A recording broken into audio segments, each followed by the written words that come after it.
Come in. Oh, Hello, Joseph, is it? hi, Dr. Zapata. Yes, Joe. How are you? I'm well. What seems to be the problem, Joe? Well, I'm having difficulty drawing from imagination.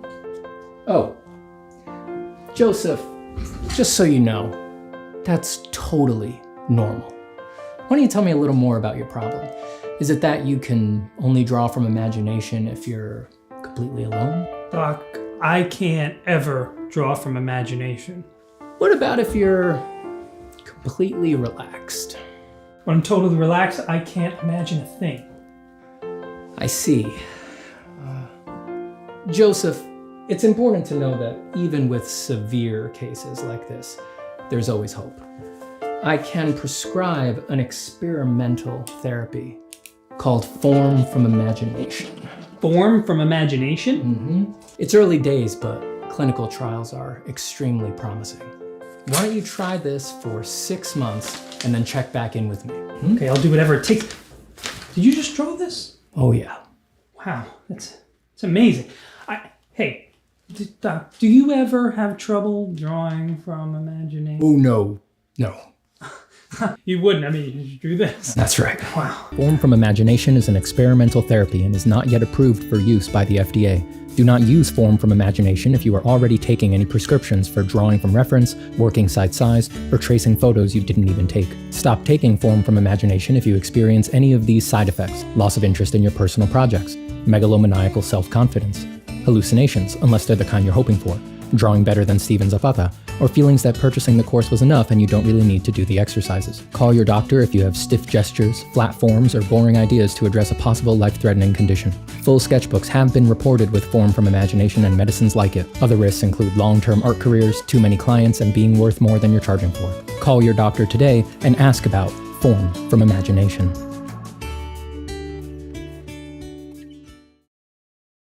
The year is 87039, new nonlinear time.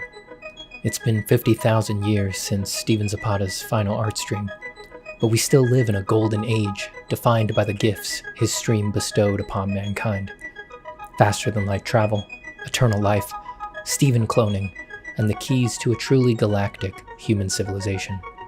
My name is Stave Satapaz, a reminder clone of Steven Zapata, an exact reproduction of his personality as constructed by an AI compiling millions of hours of his original art streams.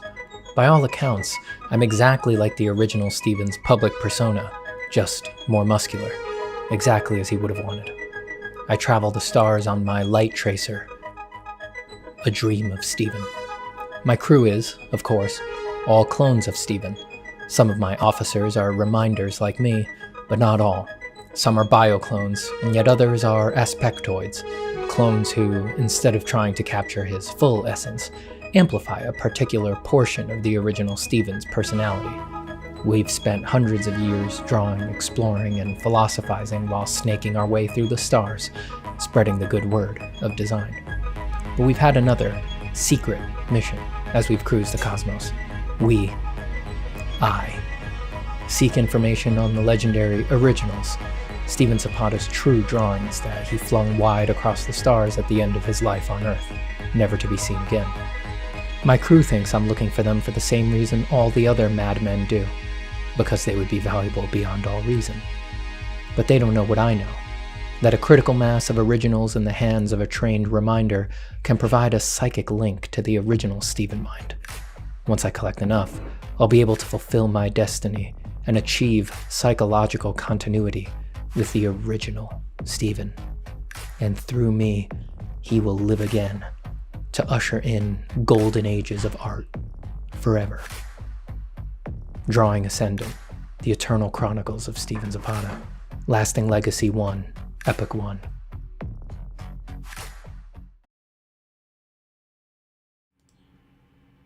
Hello. Audio check, quick audio check. Hold on, I gotta move my setup in my face. I'm checking my audio. This is me speaking. I'm speaking at a normal volume while I put my phone on Do Not Disturb. I'm speaking at a normal volume while putting my phone on Do Not Disturb. This is me not speaking at a normal volume. This is me not speaking at a normal volume. This is me vocalizing some form of attic ululation.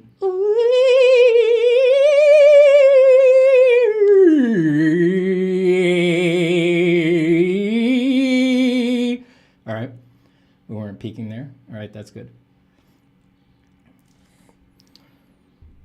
Once upon a midnight dreary, while I wandered weak and weary. All right, well, good here.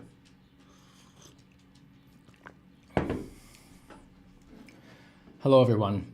Hello to Amon Awa, Dino Blaster, Martia the Martian. Martia the Martian. Ooh. I accidentally left stream on low latency mode, so let me know if the video quality is horribly reduced. It should take a bit of a hit, but hopefully not enough to really be important. That's my bad. Mihail, Jesus Christ, Lord of Hosts, Lamb of God. Pleasure to have you here. Christ, pleasure to have you here. Son of God. Atale Polat, BTT 1216, Soko Ayub Saman Sanzia, RP, Marsha the Martian, Dino Blaster, Dino Blaster, Dino Blaster, Dino Blaster, oh yeah. I don't know why Dino Blaster's name really just, I gotta sing it.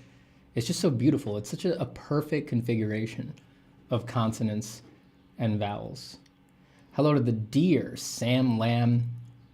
We got Setyo Bagas, Nugraha, Awa Matej Arrow, Rappy GW, Pymo, a lot of Red Diamond Man love.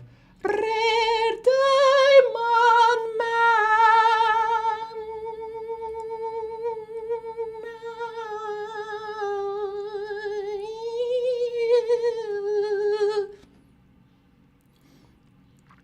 And to all others who are here, like Leghost, Yankee, Kunisagi, Mihail, Warrington, Fieselfeet, and all others who will join the stream in time innumerable and return to the source, as all do. What wishes can I give you at the beginning of stream here? The truth is so near. It's so near. It's closer than you think. It's even closer than being right under your nose. Draw, draw, draw, and don't waste time. Use art to liberate yourself. Break the fetters. Free the mind, free the body. Free freedom itself. Find the truth. Find the truth. It's right under there. Go on. Pretend you're drawing. Pretend you're doing all of these important things. Pretend you're worrying about your career and your status and the things that you're making. Pretend. Use these as a cultural scaffold, but do not forget what is really going on. The unknowable, the mystery. Again, the truth. The truth. The truth. Keep your priorities straight. Fight for what's real. Relish joy. Find freedom. If you don't know what I'm talking about, doesn't matter. Just keep doing it. Keep doing it.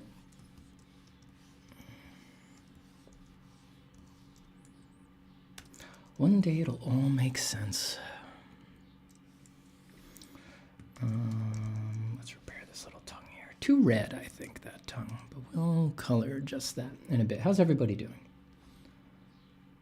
Everybody all right? Everybody making their art? Everybody have a good weekend? Restful, I hope. If the weekend is the time that you make art, I hope you got to indulge in your art.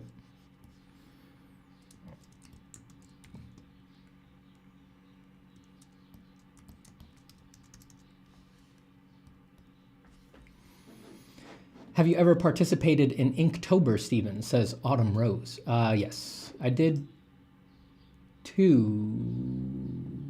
Octobers, I want to say. I think I only did all 31 days once. I think the second time I did it for half the month, and then I went on a trip out into the woods. Out into the woods to be a druid. So I had to quit it with the posting to Instagram.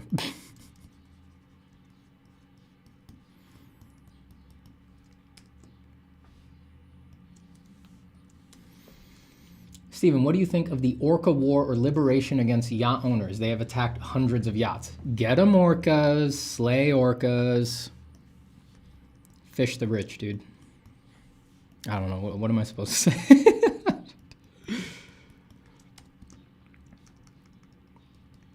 I heard about one orca yacht attack. Are there really hundreds? There better not be hundreds. Tell me the truth. Is there really an orchestrated orca resistance? I heard about one, and I didn't like read the news about it.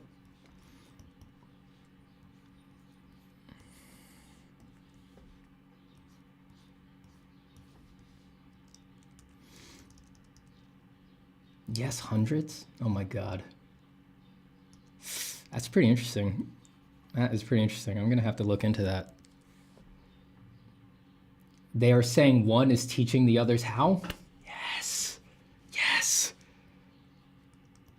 Yes, there's an orca Lude. There's an orca Karl Marx. Let's go. There's a lead of the resistance. That's amazing. Come on. That is awesome. Oh man, we got to meet this orca. We got to elevate him. Soon he'll pass on, and there'll be nothing but legends left of him. We can know the real one. We can know the real orca.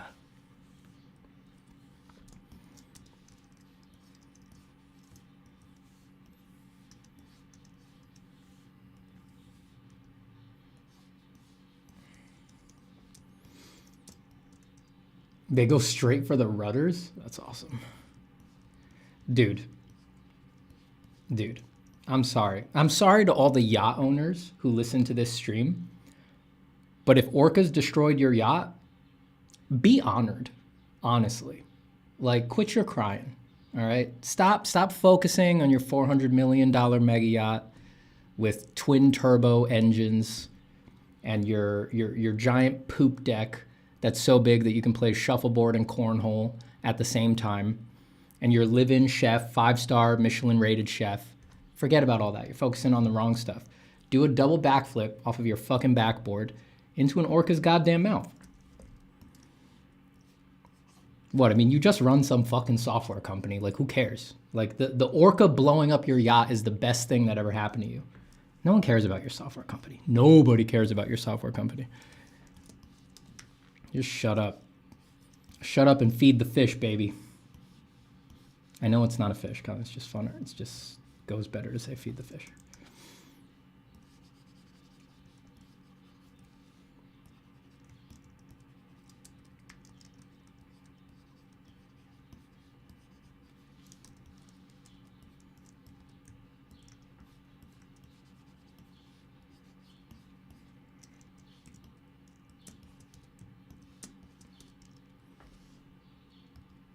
Warrington says, I'm just going to take a nap. I don't know what's happening. Yeah, it might be a good time. Might be a good time to take a nap. It might be an excellent time. Look, I'm all for it. That's all I got to say. I don't know enough about it, but orca resistance, just on paper, first reaction, first blush, feeling good about it. Feeling real good about it. Damn, I bought my private yacht thanks to my elite privileged position as an artist. Well, doesn't really change much. I mean, you should still give it up to the orcas.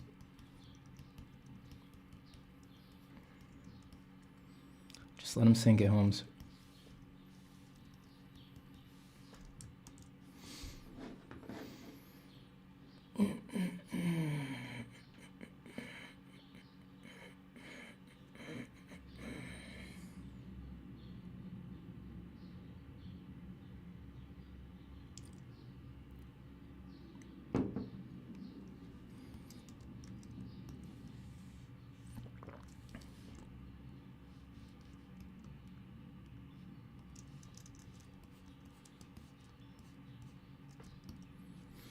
Hey, yachts, leave those fish alone.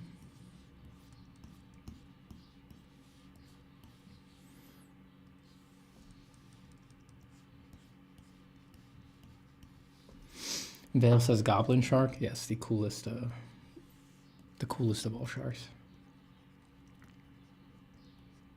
I wasn't looking at a goblin shark when I did this one, but I know what you're getting at.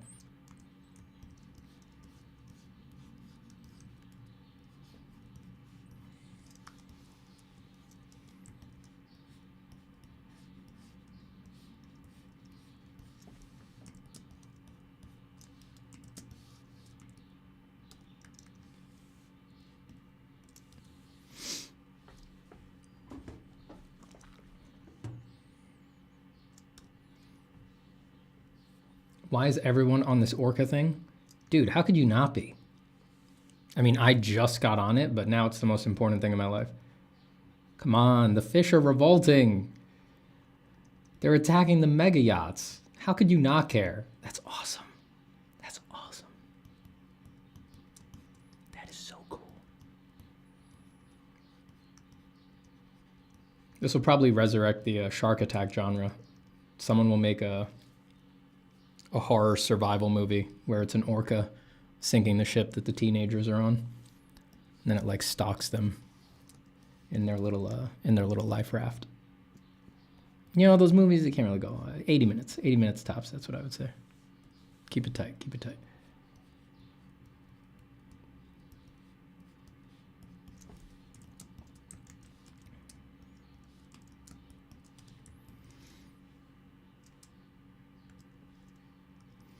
Giant Penguin says, I don't want to be that guy, but orcas ain't fish. Yes, they are. Yes, they are. They are. They're fish. Science is irrelevant here. Your taxonomies, your genuses, your species, your goddamn tree of life. Irrelevant. It's a fish. It's a fish. It breathes water. Orcas have gills.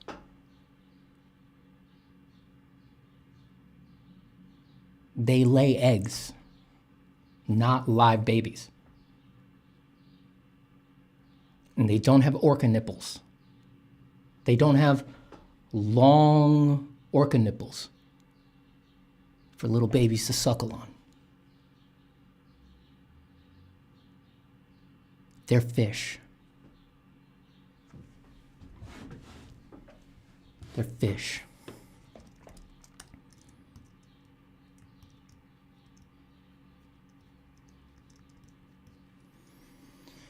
Stop, Steven, that's painful. Fix your fish guy over here. Fix your fish man. Get your boy straight. Work him out. Fix his shit.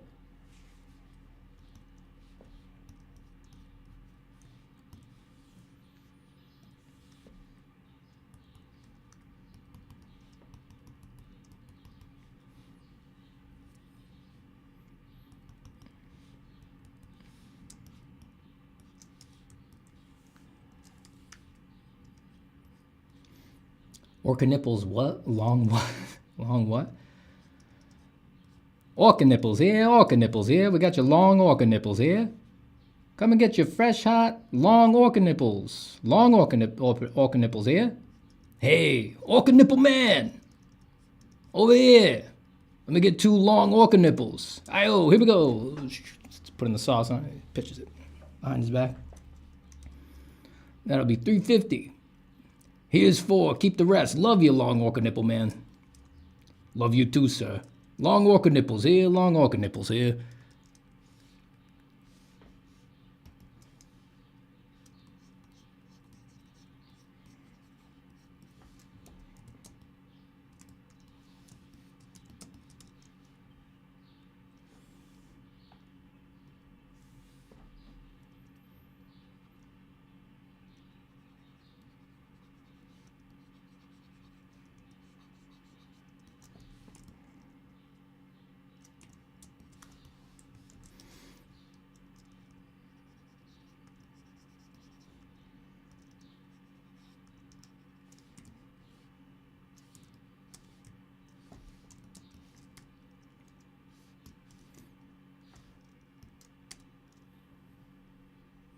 We lost him. We lost him. Lost me from what? Like, you guys are, what are you guys talking about? Like, it's so important. Inverted what? Bomb the albino? Why does your fish have his nipples, though? You see? Like, what are you guys even talking about? You guys ain't talking about shit. You guys ain't talking about shit. You ain't talking about shit, man. You didn't lose me. I lost you. You guys aren't contributing anything. You can't trick me.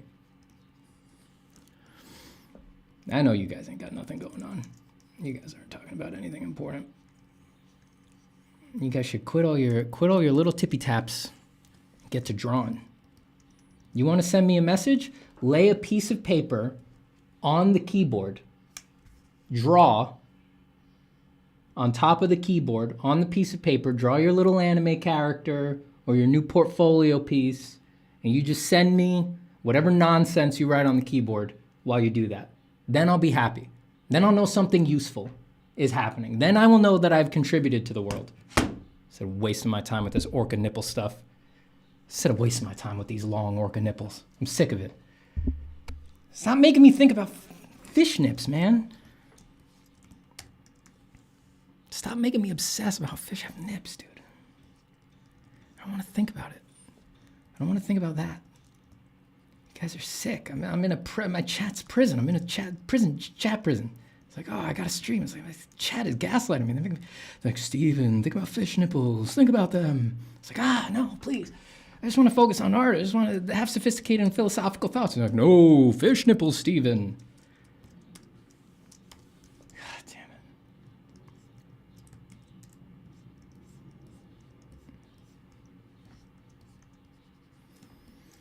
Steven, do you have a Patreon? Yeah, you can find it in the description of this video. Pretty sure it's usually in there.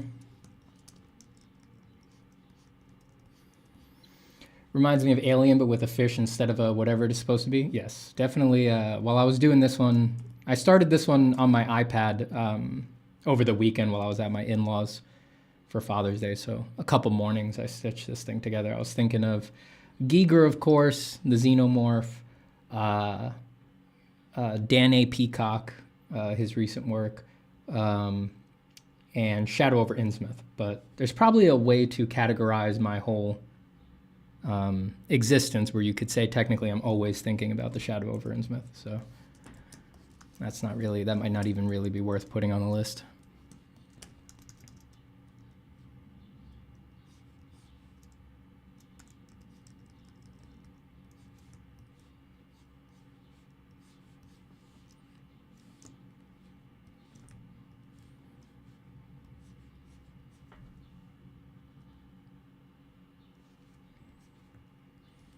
Why the tongue got bumps? Let me do whatever I want.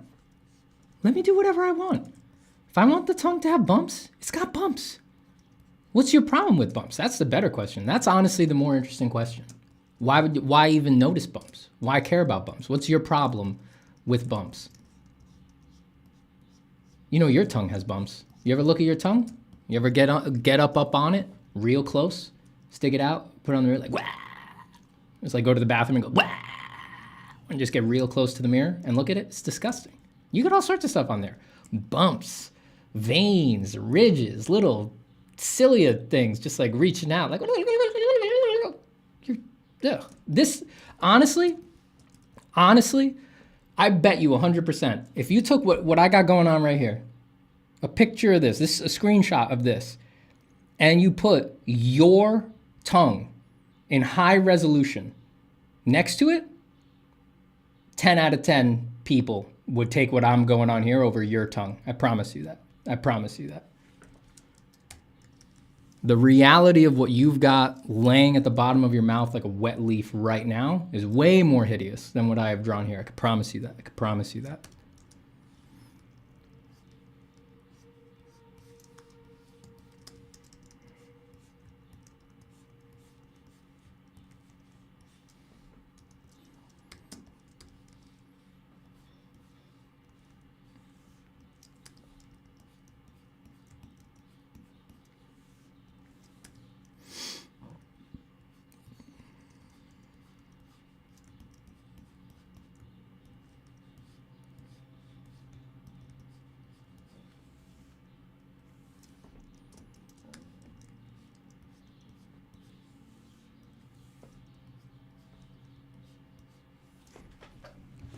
It's very bright in here today.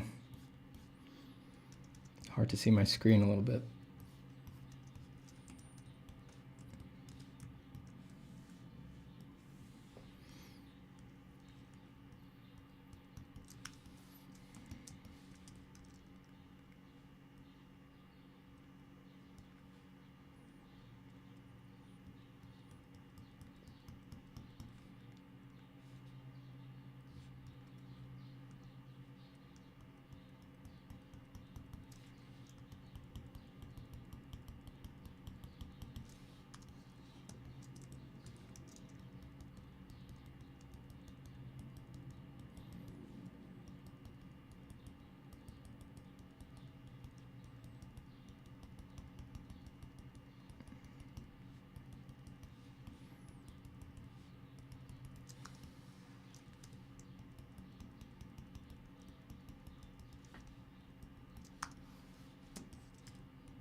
Steven Zapata, have you done the 250 box challenge? Not in its sort of social media, like independent art form, but I've had to do thousands of boxes in art school and stuff like that.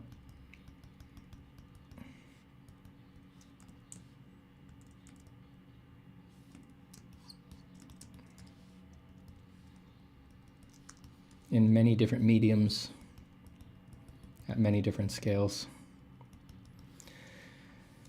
I've had to render dozens of boxes in pencil, dozens of boxes with chalk and pastel, dozens of boxes with markers, dozens of boxes with paint, over and over and over and over and over and over and over again. But never as a challenge, never as a fun hat, never as like a fun feather to put in my hat. Just raw, well, we're gonna make you do this till you prove you can do it right, just that.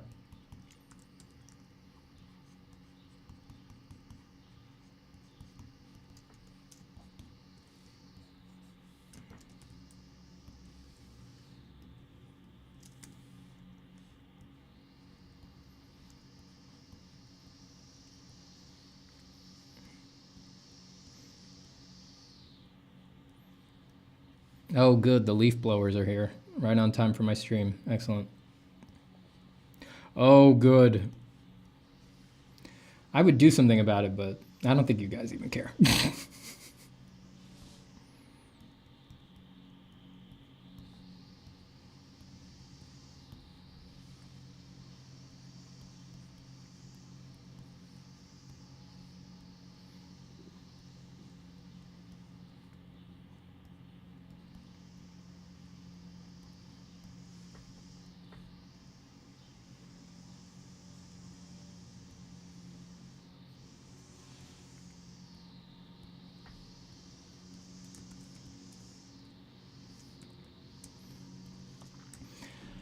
Terrorist Win says, are you ever going to make drawing meditation videos again, Steven? Yes, I will. I can't tell you when, but I've always liked doing them.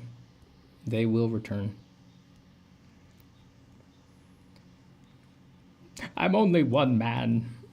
You know, there's people who want more streams. There's people who want more pre-written scripted videos. There's people who want drawing meditation videos.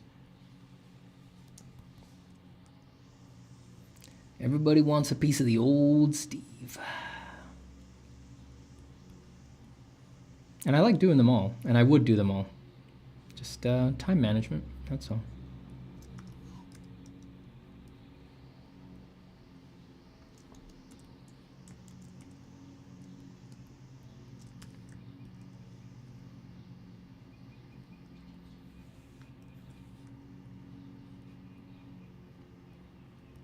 If you're really craving more drawing meditation videos, don't forget that It's not about listening to my voice, right? Those drawing meditation videos are trying to give you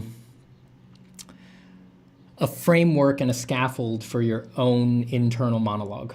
So if you've really enjoyed those and you've absorbed the 40 or so that are already on the channel and are already available, just practice making your own.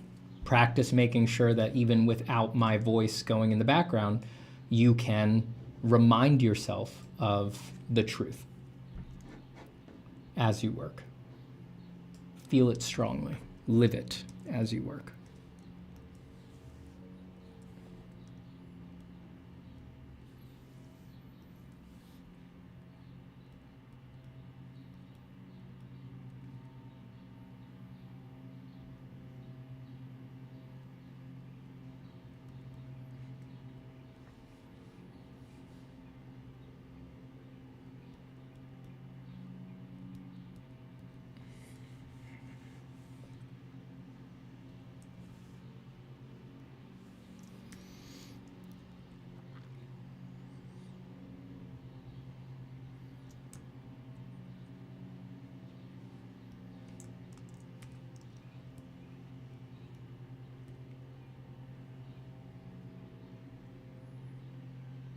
Your camera distortionates the drawing camera.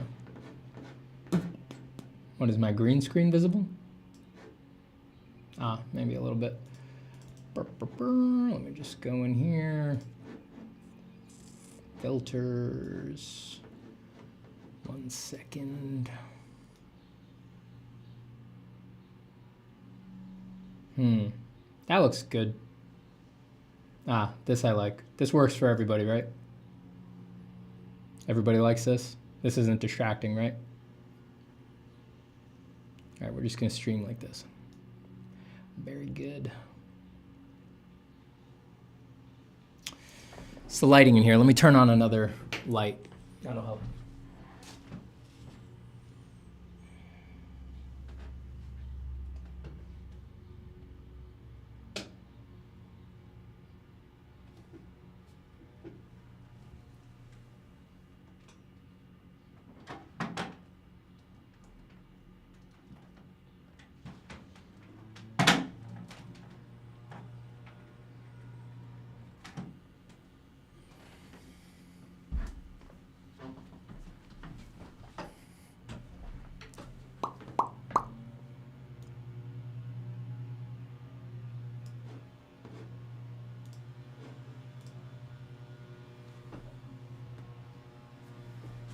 All right, I think that should help, right?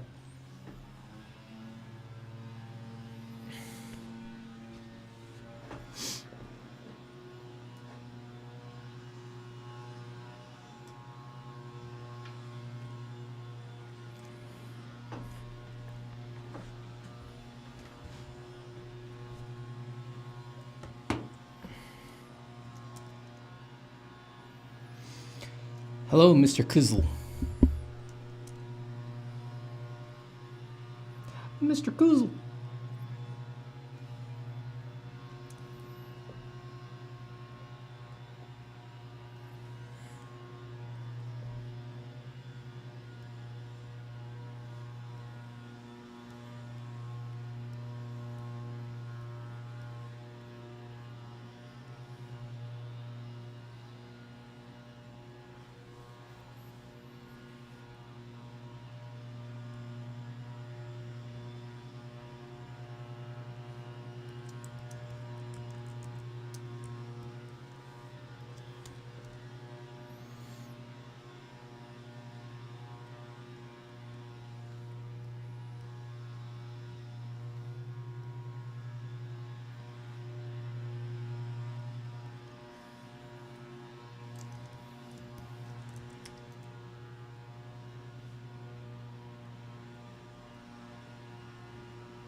Were gas-powered leaf blowers our stupidest invention? What were we thinking? Why did we all agree that the more beautiful our gardens, the more time we would need to spend loudly polluting our airspace by burning diesel and making this tremendous noise. Heaven forbid some leaves be pooling up on the ground. Heaven forbid. We wouldn't want that. Far too natural.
Plants are cool. There are better and less noisy ways to clean leaves. Yeah, I think so. And the best part is, guys, these leaf blowers usually only go for, once they start, they only go for like 3 or 4 hours. So rest assured, you will be able to hear them for the rest of stream. People who come in late and all that, they're still going to be able to catch them. They're not going to miss anything. That's good.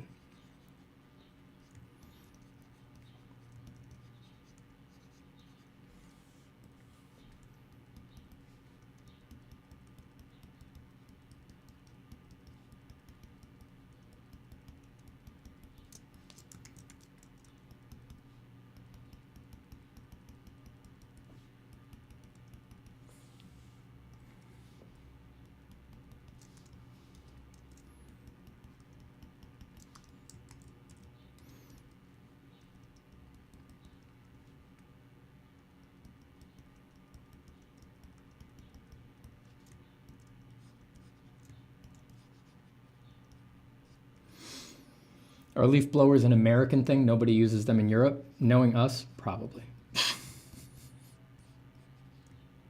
We do tons of stupid crap against our own self-interest.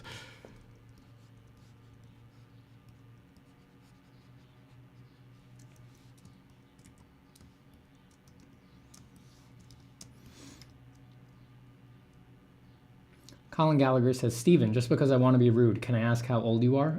33.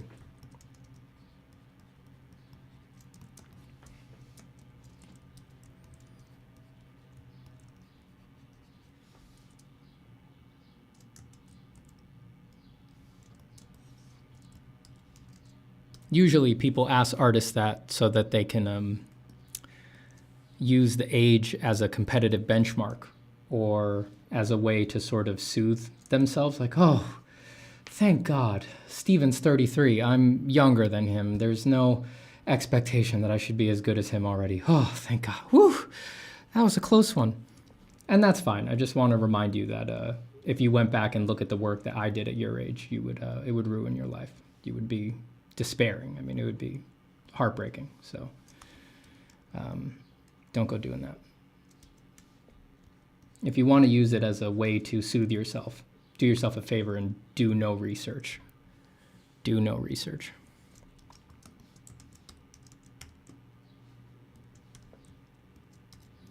Steven, when will you do a face reveal? I know you're hiding under that face like a Scooby-Doo villain mask. I don't know. Maybe soon. Maybe for 100K, I'll do a face reveal.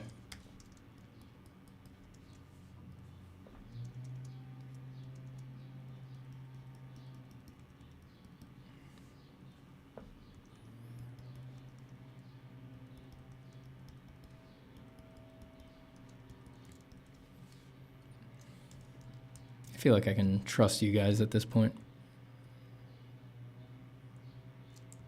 Wait, what do I do? No, I just want to clip that. Yeah.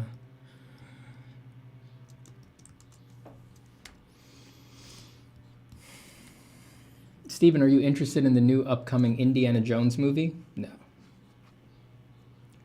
No.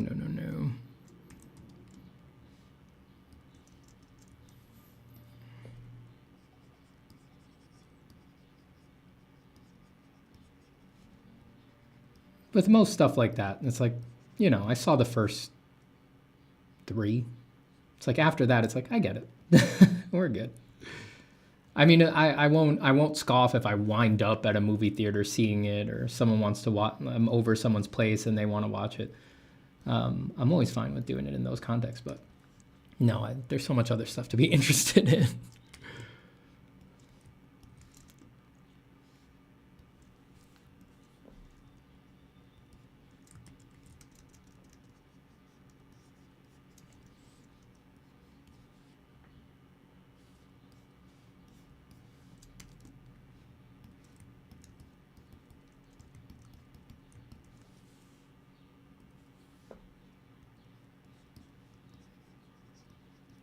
Fish demons are much cooler. Yeah.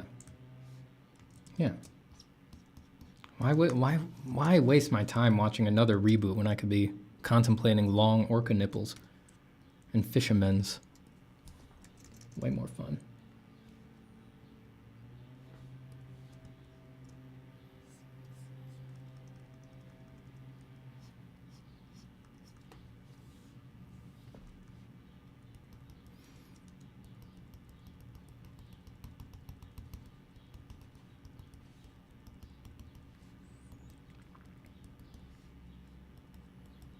Orcas eating boats rocks? It does. It undeniably rocks. Get 'em, orcas.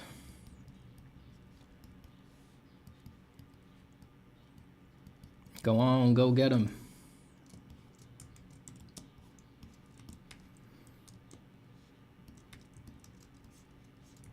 This Saturday, 350-foot, $400 million mega yacht versus a pod of orcas. You'll pay for the whole seat, but you'll only need the edge. Delphine the Destroyer joins to MC. Kids half price.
Always a question of how red to go.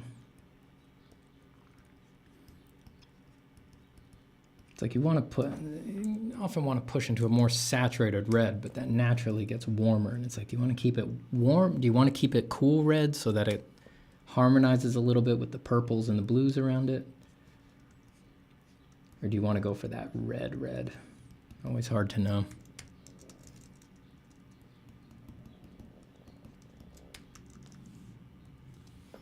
Red Diamond Man says, I'm so proud of you, Father. I'm proud of you too, Red Diamond Man. I'm proud of you too, my son. You've grown so strong, my son.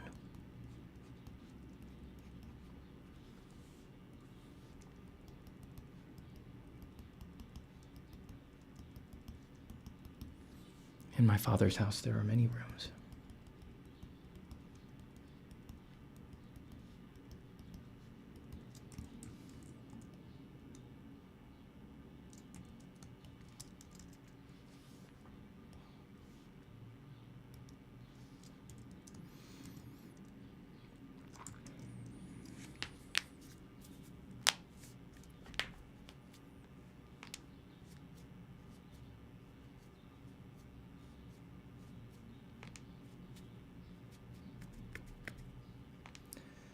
Jet Licks Art says, how are art careers nowadays? Psh, crazy times. Crazy times. Hard to say. I think we're in a time of flux. I think we are definitely in a time of flux.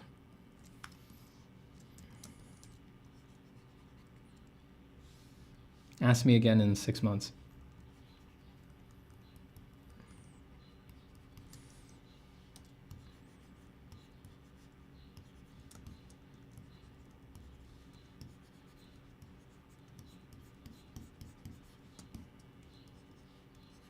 I mean, my career's good, but in a more generalized sense, I think we're in a time of flux with all the AI stuff and things like that.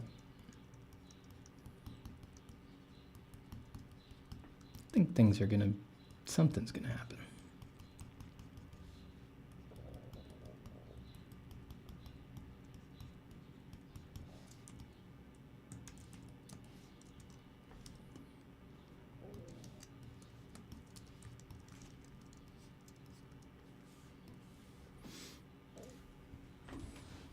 Steven, do you ever get any eye problems from doing digital art long term? Yeah, you're definitely. I mean, I get eye strain. I feel like your eye, if you're staring at your screen and your screen is in relatively one position for a very long time, your focal length almost like gets locked at that distance. You know, if you're always basically a foot away from what you're focusing on and you focus like that for 8 hours, it's like your eyes get stuck there. And you can, at least I feel like I notice, like it takes me longer to rack my focus for a while to things that are closer to me and then further away. And then if I don't do digital for a while, that eases up and it becomes less uncomfortable. I could be making that up. I don't know. But yeah, it's definitely can't be good for you. Definitely can't be good for you. I feel much more, in general, I feel more bodily comfort. I feel more eye comfort working traditionally than I do digitally, without a doubt. And that's why I prefer to work traditional.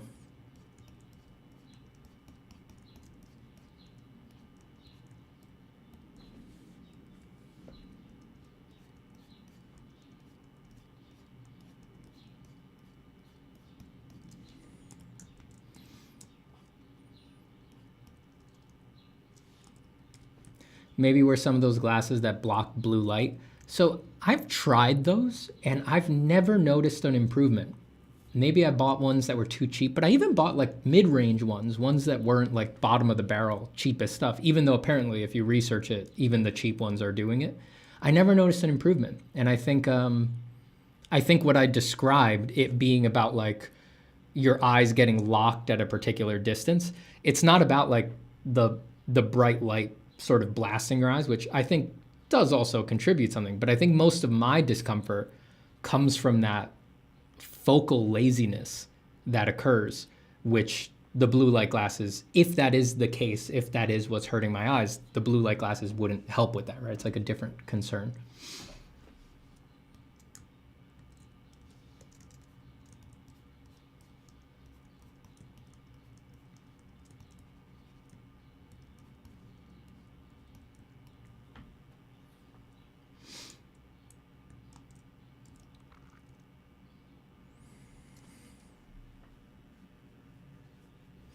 Colin Gallagher says, do you have a favorite artist? Not like a single favorite. I have lots of artists that I've loved over the years, but not like a single favorite. It comes and goes, you know. You sort of do these long relationships and love affairs with artists that are speaking to you at the time and that you want to learn things from, and then you move on. You naturally move on. You look for the next thing.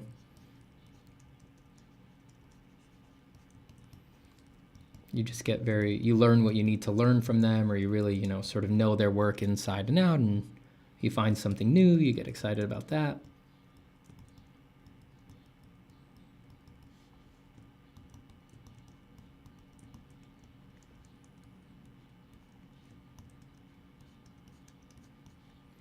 Like when I'm pressured on it, I usually say something like Frazetta, but I don't think I've looked at Frazetta's work like all year. This year, right? Like I bet I haven't.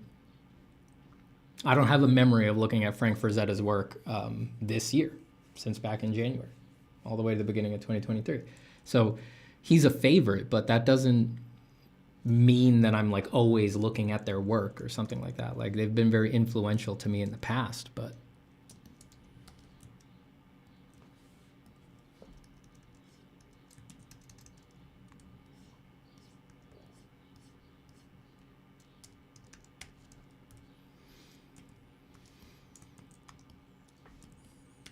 you really want Zapata on that forearm, Stephen? Well, you know, sometimes we can't help it.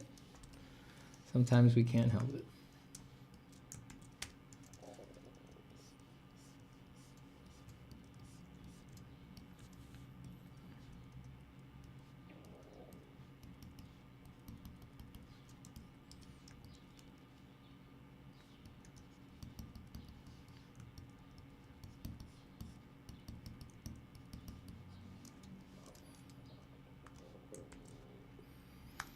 Original Sab Zero, hello.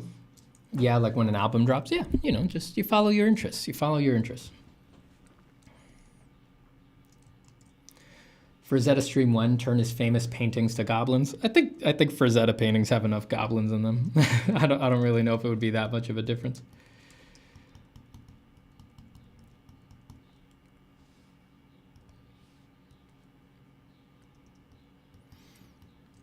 I'm getting Dan Peacock feeling from this fish guy. Yeah, Dan Peacock was definitely on my mind when I was doing this.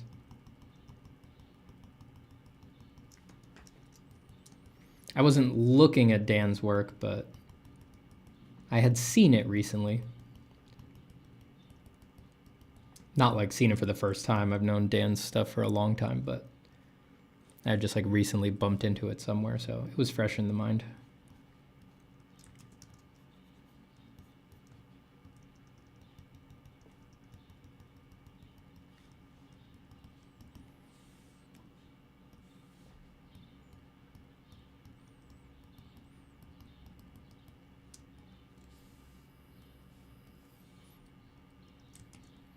Generally, even when I'm trying, even like when I have an artist front of mind, like, oh, let me see if I can get some of that vibe. Even then, I still try not to be looking at their work in that situation.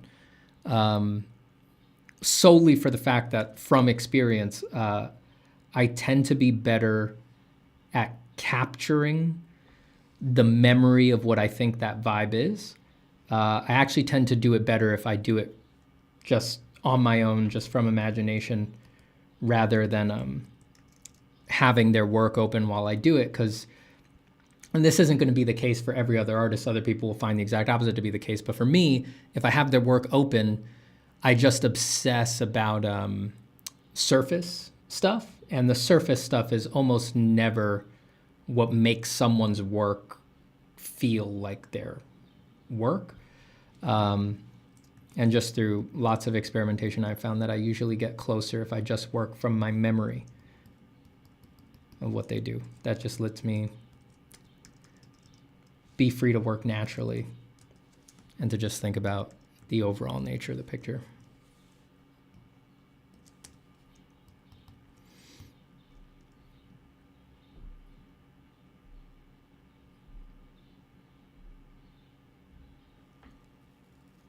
Any other artists that might be obscure but awesome? There's, I mean, couldn't even begin a list.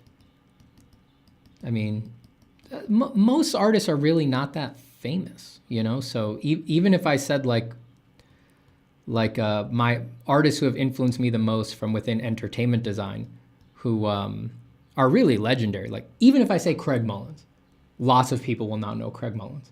Even if I say Jamie Jones, lots of people will not know Jamie Jones. Even though to me, I'm like, well, they literally, it's like, what's that old philosophy joke? Like the history of Western philosophy is a series of footnotes to Socrates or to Aristotle, one of the two. It's like entertainment design is a series of footnotes to Craig Mullins. He did everything and everybody just picks what they're going to iterate on and we're just experimenting. But still, tons of people don't know Craig Mullins.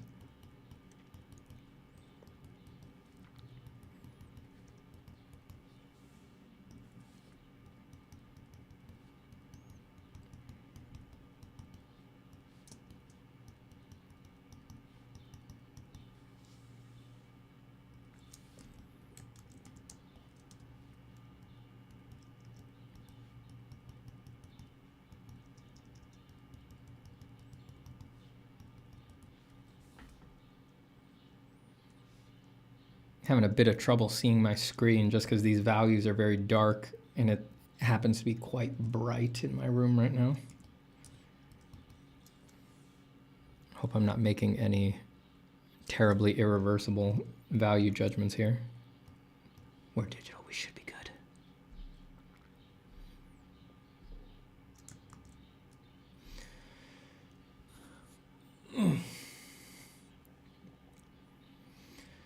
Corey Krumnacher says, Steven, I've got a piece I'm working on that just isn't working composition-wise. I tend to have issues pushing things through to a finished stage. So should I just finish this to finish it, since that has been my struggle, or backtrack to fix the comp? It is done in traditional, so there is no easy undo.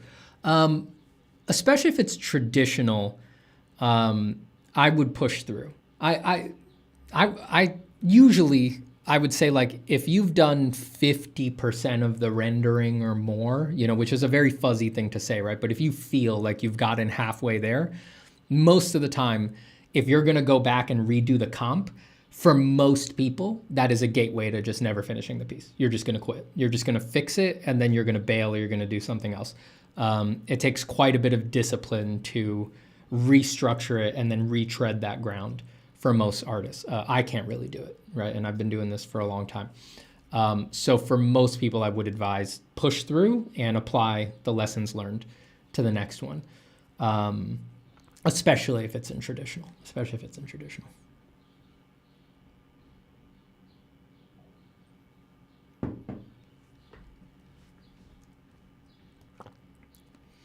Steven, how much will I improve if I take your course? It's up to you, Andre. It depends how much work you put in. I'm just kidding. Obviously, you'll have 600% improvement, no matter how much work you put in, just because of the incredible power of the course. It actually doesn't matter how hard you work at the course, just the contents and the concepts are so potent that even if you purposefully try not to learn, you will be the best artist you know by the end of the course. I can promise you that.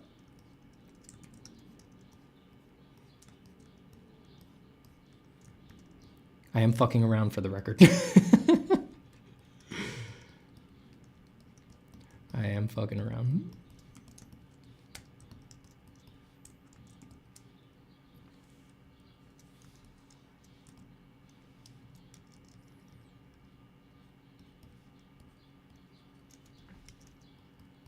Gotta be clear, gotta be clear. Some people won't know. Some people won't know you're fucking around.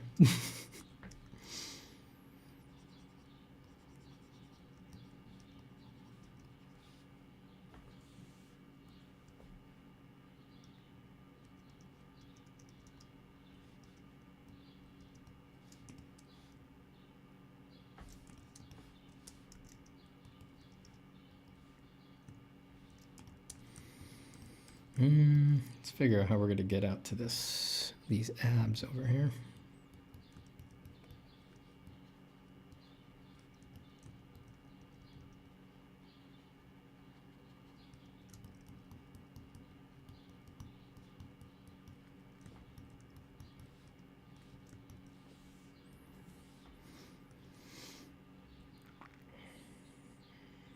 Have you ever heard of voodoo? No. That is a completely alien word to me. I've never heard of that word.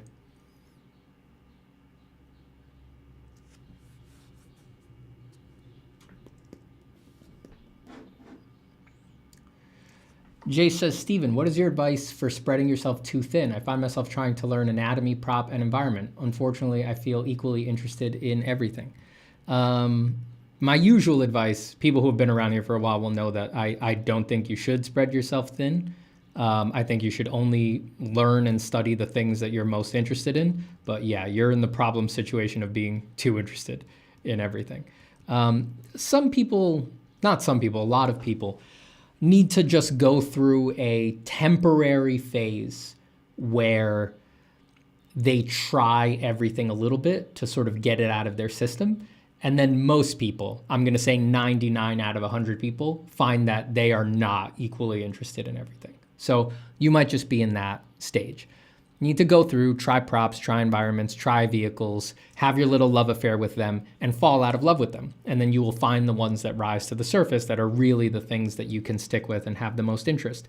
If that doesn't happen for you, and you are genuinely equally interested in everything, then that's data 2. Then you have learned that you have the personality type and the temperament to be a true generalist, and you should focus on that and market off of that. But it's very rare. It's actually very rare to feel that way about things. Almost everybody winds up finding that some aspect of art has much more depth for them. Some deeper pool of interest is there than other things in art. And that's not a bad thing. That's a good thing. So just roll with it. While you have the energy and while you are interested in everything, enjoy it. I mean, that's beautiful. That's a beautiful place to be in. I mean, dude, to be interested in things in life, it's like as long as you're interested in something, you probably have like a reason to keep going and a reason to experience life energetically. To not be interested in things is when people get very depressed and have a hard time. So just enjoy it. Soak it up. Be connected with the world. Marvel at everything.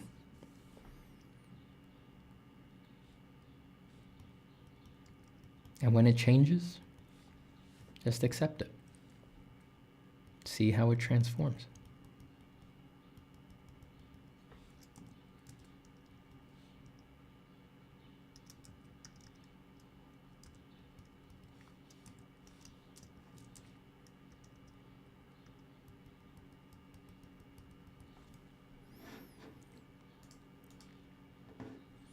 Hello, John O'Q.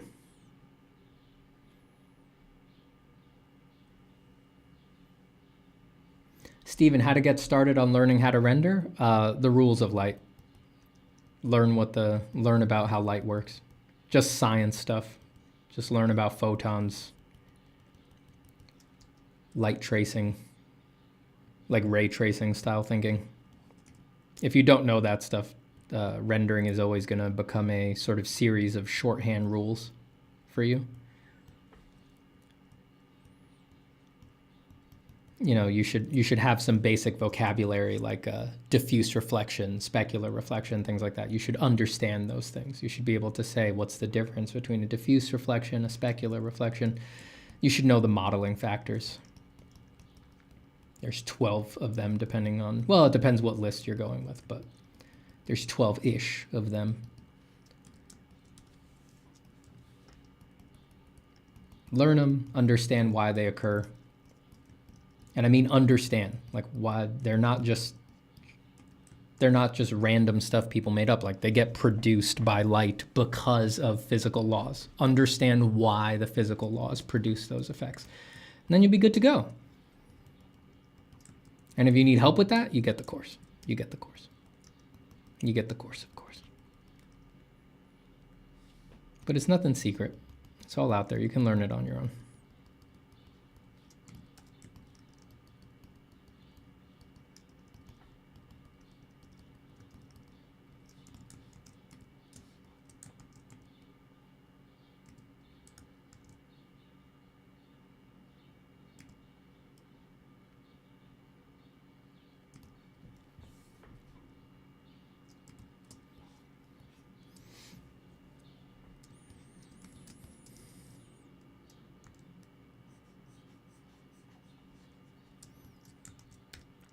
Is this a paint over on a 3D model? No, just drawing.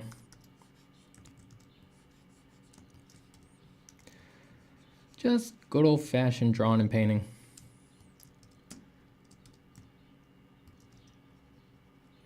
Bunch of fancy words for shadows. I mean,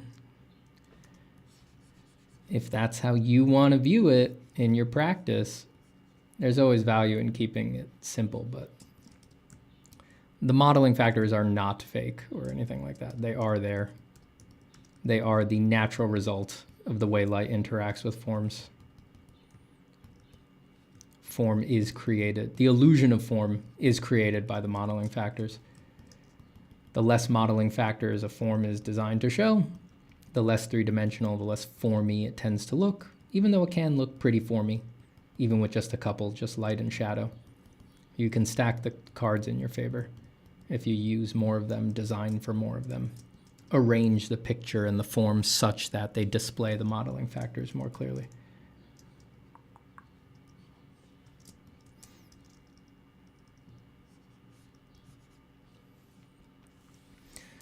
That looks really cool. Is this part of a series by chance? Well, I mean, I've done enough creepy fishmen that you could easily consider my creepy fishmen to be of a series, but I wasn't thinking of that when I sketched this.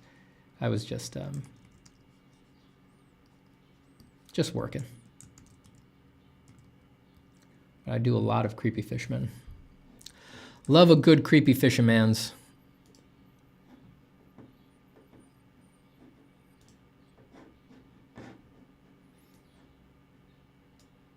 That would apply only if you want to do realistic artwork? No, it would only apply if you want to do form-focused artwork, if you want to create the illusion of form. But you can look at a Pixar thing. I mean, that's not realistic, but the lighting is realistic. The forms have a sense of reality, even if it doesn't look stylistically like our reality. But yeah, I mean, you can dump out on any part of art you want. Like, you don't have to do anything.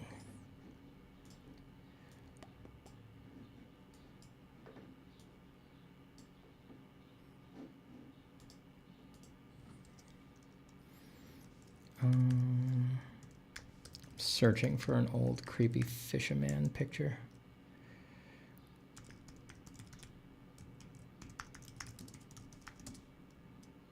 What the hell was it called?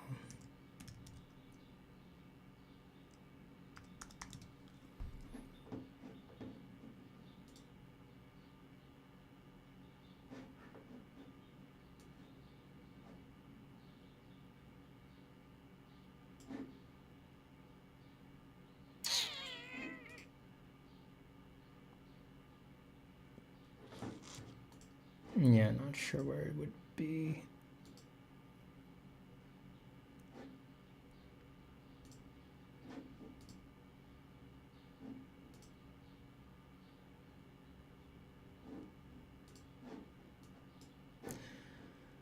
Nope, that would be on an old computer. Well, trust me, I've done a lot of creepy fishmen.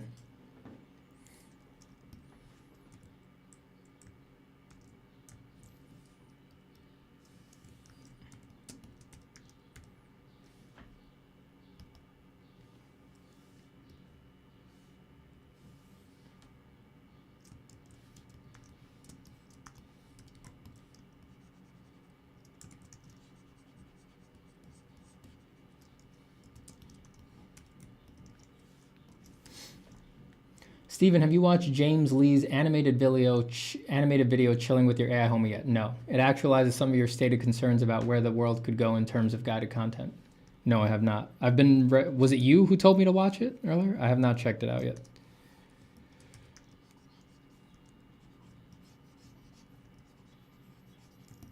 Is it a funny video? Is it a serious video? It sounds funny. Hi, Steven, do you play video games? If yes, what are your favorites? Maybe something you play inspires you for creating art? Yeah, video games inspire me. I've been playing video games since I was a little kid. I'm of that era for sure. When I was a kid, my favorite games were like Mega Man. The Mega Man X series specifically was my favorite. That was very inspiring to me as a kid, and I used to draw all the bosses, the Mavericks, in my sketchbook all the time.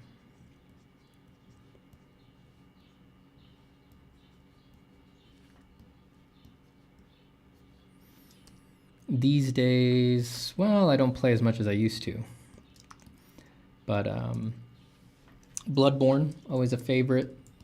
Loved Bloodborne. That's what got me into the Souls-likes. Like Dark Souls 3, like Dark Souls. Haven't played Dark Souls 2. Nothing quite. There's nothing like your first. Bloodborne is still definitely my favorite. Elden Ring was really good, though. I really liked Elden Ring. Sort of recaptured some of the novelty by being having such a different, I mean, not that different of a formulation, but, you know, the open world aspect really changed a lot.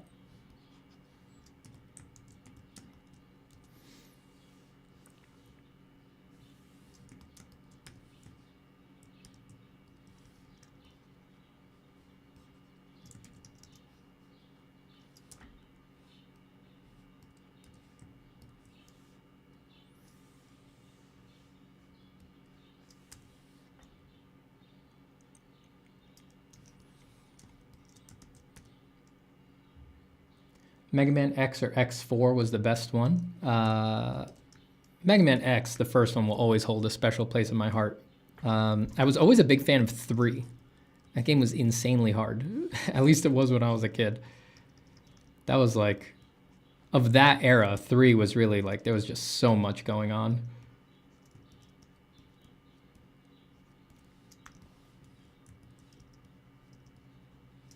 I think after 5, I fell off. I still enjoyed 4. I enjoyed 5, but after 5, I was like, I think we're done here.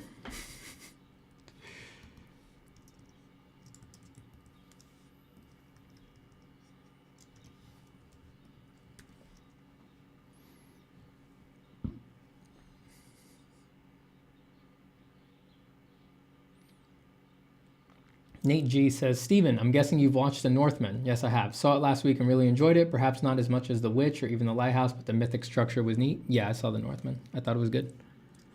My wife liked it too. I don't know. I think The Witch is The Witch is hard to beat. Love The Witch.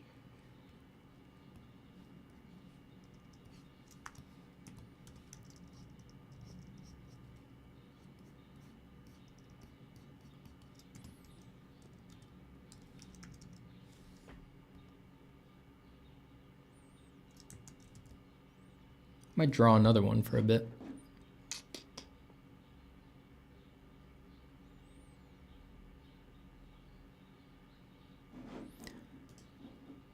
Yeah, let me take a break from this guy. Well, before I take a break from him, let me mess with him a little bit.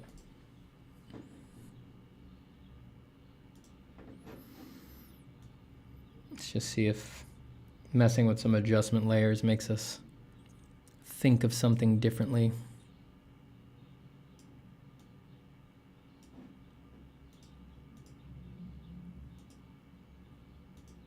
You know, blowing out the contrast and then going back to yours can often make you feel like, oh, it's too low contrast. You got to be careful not to overreact to that, though.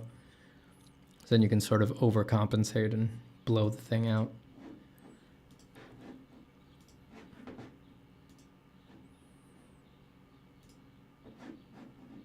Clicking through the color lookups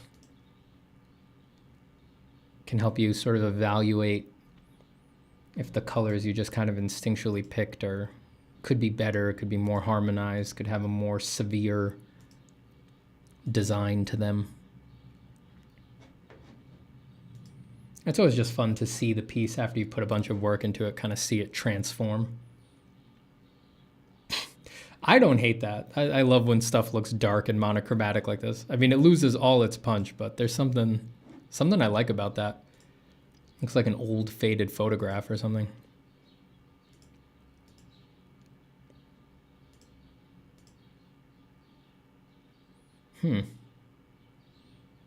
Weird. Don't hate that either.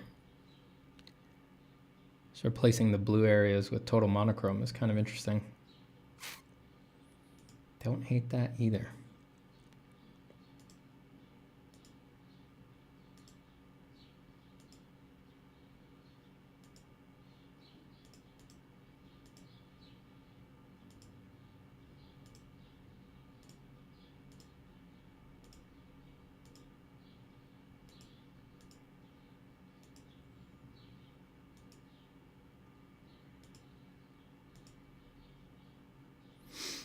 That's kind of cool.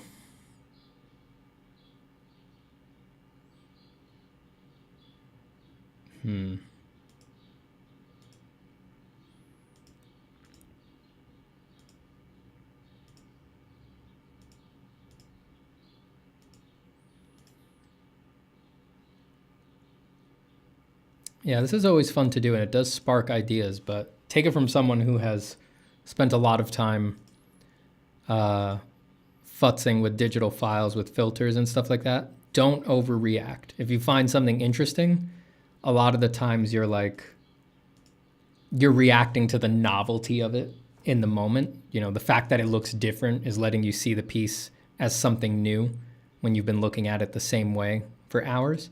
So note it, but sleep on it. Don't commit to it right away, because the sheen of novelty will come off of that new version as well. And then you may find, shit, I shouldn't have committed to that and merged down all those layers and deleted that old file.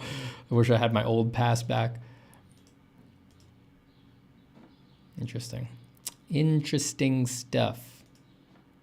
Where's that? There was one here that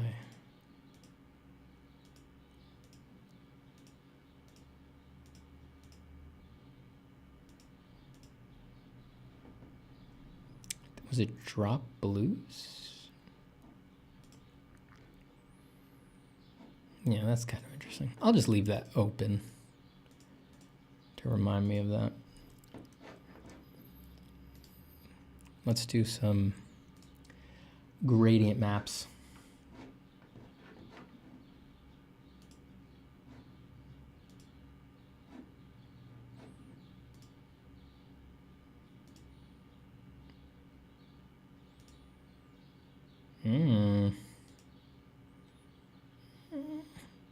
It's kind of cool. Just so weird. All right, none of the standbys are really good. Let's make a new one.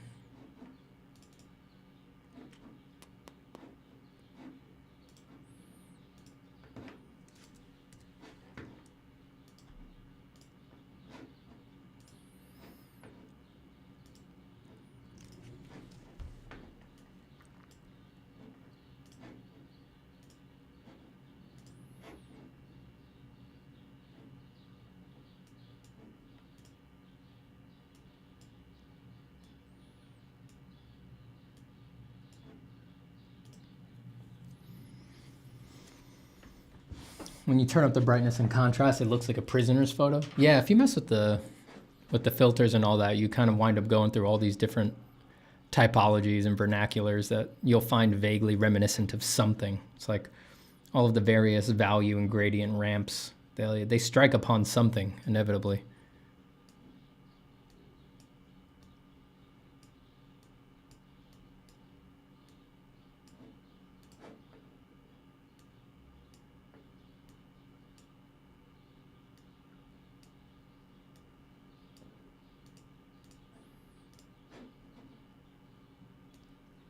Steven, have you watched some anime, or you don't like them? I don't really like anime. I mean, I used to watch anime as a kid, but I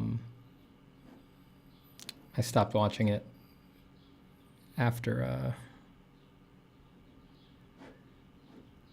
I watched it as a kid. I haven't watched it since.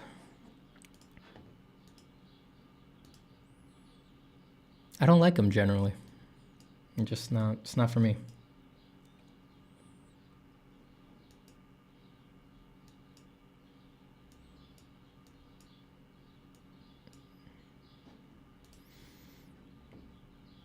Hello, the redacted computer.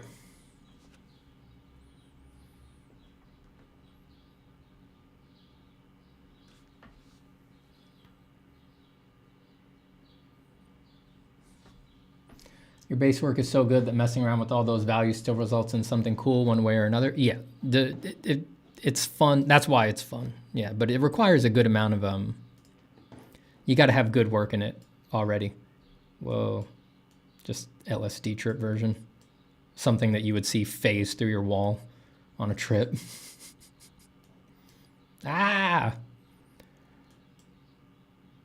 It turns you, it's like, your mother doesn't love you. It's like, okay, see you later. Bad trip, bad trip. It's like, what's worse, the beast or what it sowed? Jesus. Something just off about green. Green's a bad boy.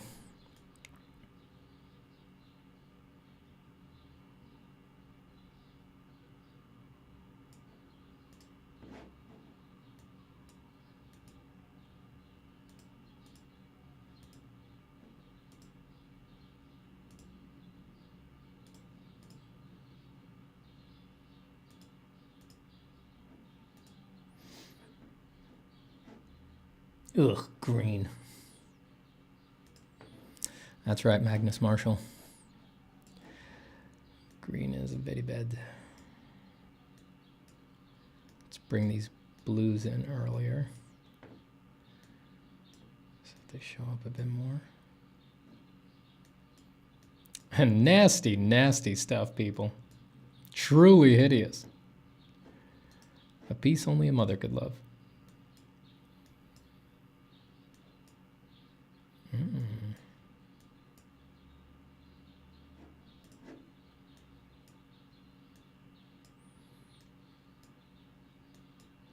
Whoops.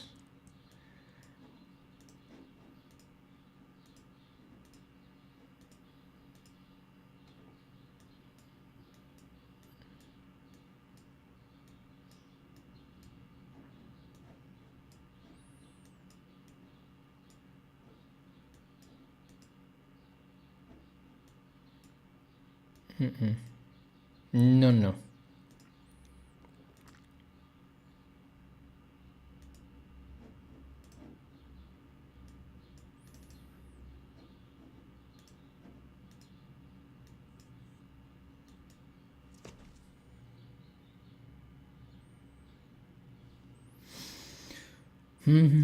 Wait a second. I don't know how my watch got its notifications turned on. Let me turn these off. There we go.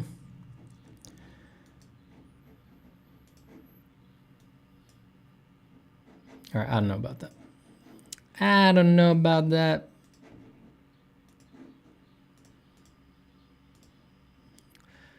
Some interesting stuff.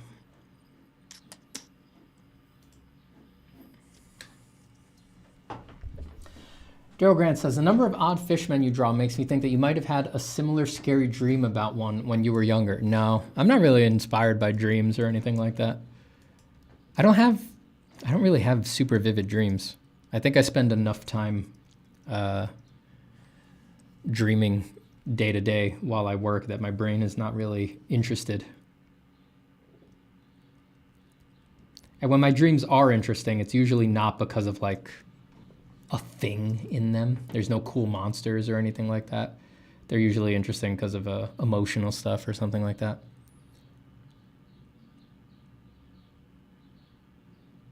You ever run a flashlight over your pieces like this? It's a lot of fun. Feels like you can see it morphing, or like the light is like really affecting it. Coming around corners, catching the forms. Like, look at that on the tongue. Look how real it looks. The way the flashlight snakes over the specular reflections.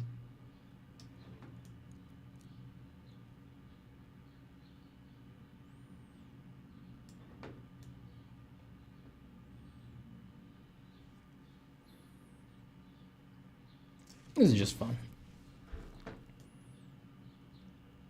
It might indicate there's some good form going on.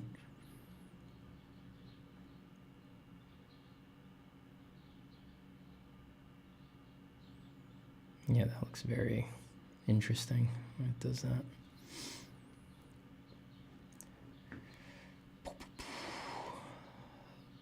How did you, this is just a color dodge layer. Let me show you what I do. I'll do it again from scratch. New layer. Set it to color dodge. For black magic reasons that I cannot explain, turn off blend clip layer as group and transparency shapes layer. Fill the layer with black. Color dodge when it's black does nothing. It only affects light, so it's basically completely transparent when it's light. But you need pixel blending at the edges of what you're going to do, so you do need to fill the layer with black. It will not work if it's just white. And then make with the airbrush a white flashlight. Like this. So I'm just using the regular airbrush. I'm just kind of tapping out. And the way that color dodge computes the values, if you have carefully rendered stuff, it'll sort of snake around and affect the highlights more, affect midtones less, and true shadows the least. And so you'll get interesting moments like this where it really kind of feels uncannily like it is sort of illuminating your form. for real. It's just a nice random effect of the way that Photoshop computes color dodge and screen layers and good modeling.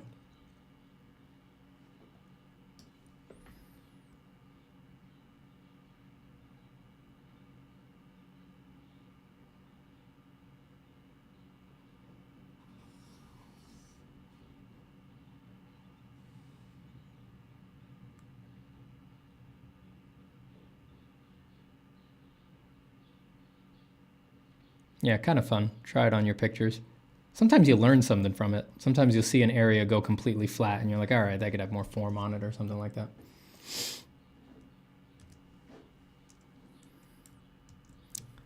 I learned that from Kevin Chen years and years and years ago when I took character design with him. There's all sorts of wacky stuff like that in Photoshop that you can do. It's all just random interactions of the math. You know, it's not like any of that was intentional in Photoshop. It just happens to do that.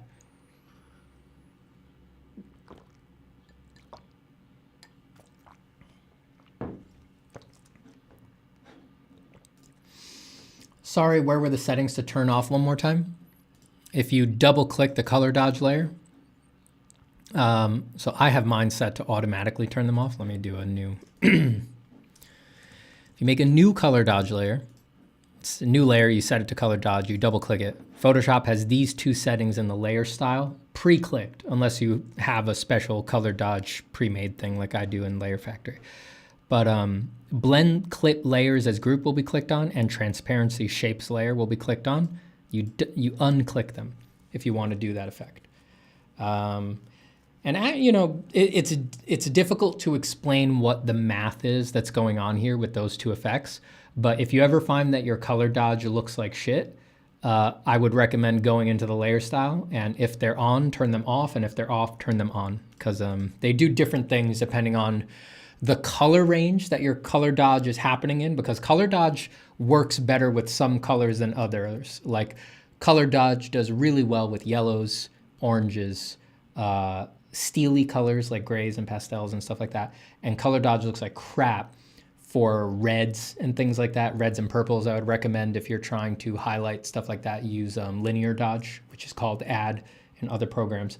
But there's a lot of interactions with color dodge. So depending what color you're painting with and what color it is going over, when I say color, I mean the hue, the value, and the chroma, having those boxes on or off might get you a better or worse result. So whatever you got going on, try flipping back and forth and checking things out.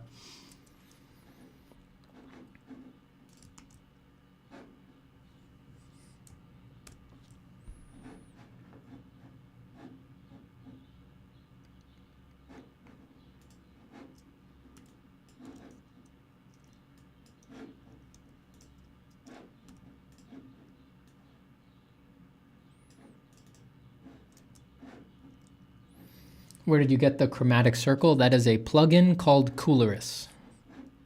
Cool, C-O-O-L-O-R-U-S. It is a paid plugin. If you just Google Coolorus, you'll find their website.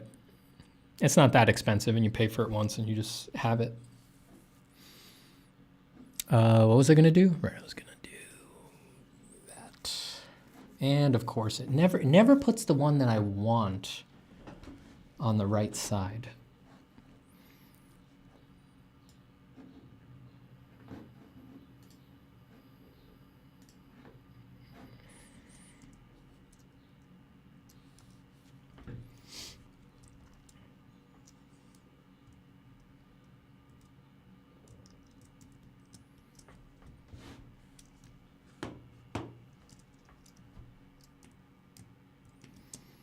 Devin says, I'm trying it now. This is great. Thank you. Yeah, it's just a fun way to waste a couple minutes before lunch. I used to do that all the time at work. Like it'd be like 11:55, like 5 minutes to lunch. Like I'm not going to do anything. I'd like make the spirit ball, and I'd just like trace it around my picture, and people would be like, what are you doing? I'd be like, I'm checking the forms. I'm just trying to have fun while I waste 5 minutes so I can go to lunch.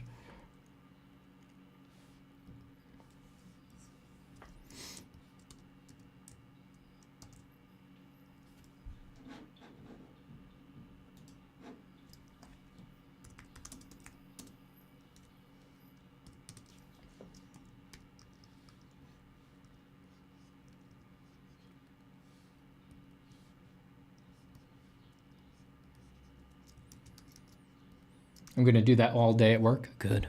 Good. Let the problems spread.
I wonder if Krita can do that. Probably not. If Krita has a layer mode that is equivalent to color dodge, if it's called color dodge or linear dodge or add, it's probably close enough that it probably can do it. They tend to calculate their math the same way.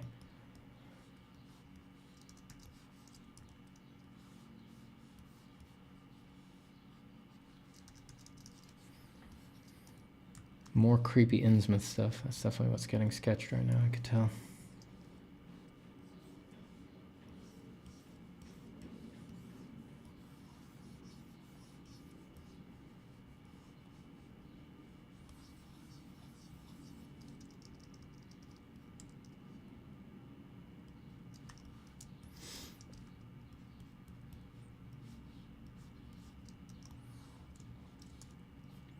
What's that ball? I don't know yet. Egg? Pregnant belly? We'll see. I got no idea. I'm just feeling things out.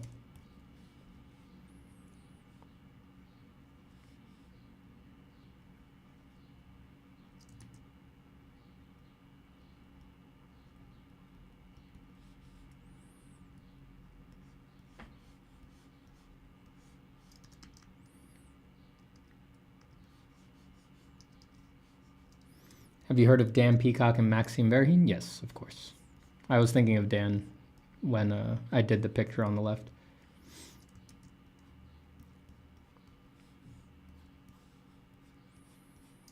Dan and the flashlight guys, as I like to think of them as. That may sound pejorative. It's not. I have great respect for them. They're amazing artists.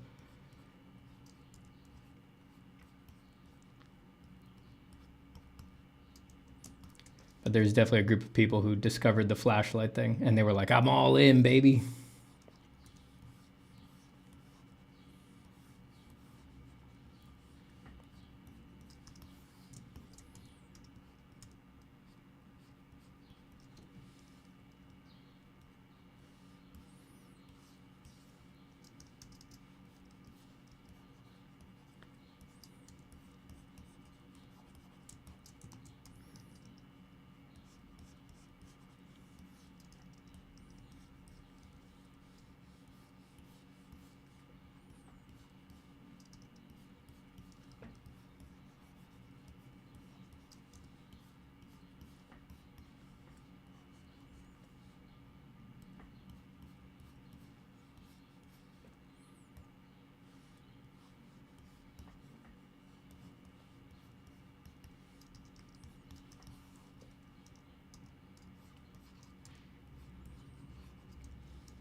Arsene Light says, you know what? I'm going to draw.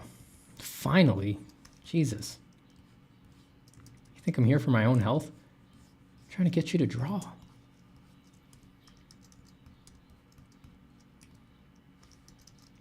Trying to get you to give up and draw. Give up and draw, baby. Give up and draw, baby. Give up and draw, baby. Oh yeah. Give up and draw, oh baby. Give up and draw, oh baby. Give up and draw, oh baby. Oh yeah. Oh yeah.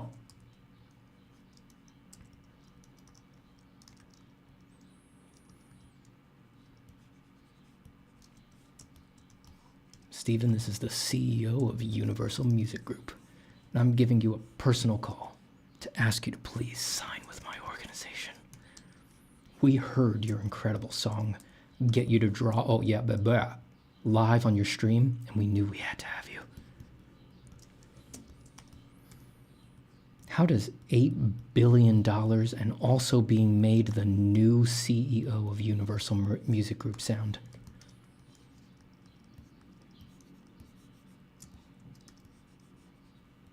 Not bad.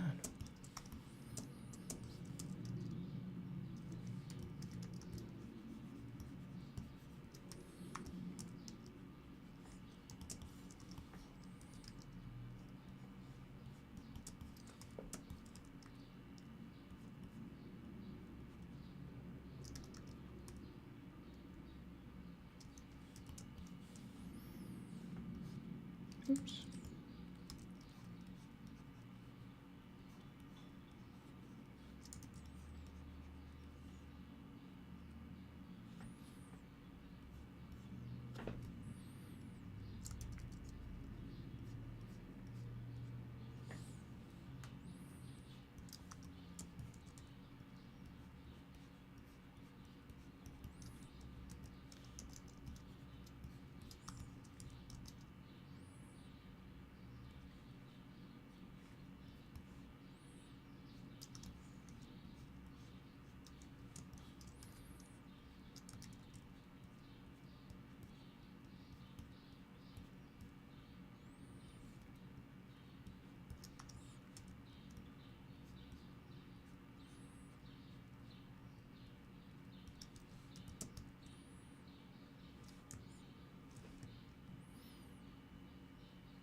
Oh, we do like a shorter, grosser, like amphibian tail.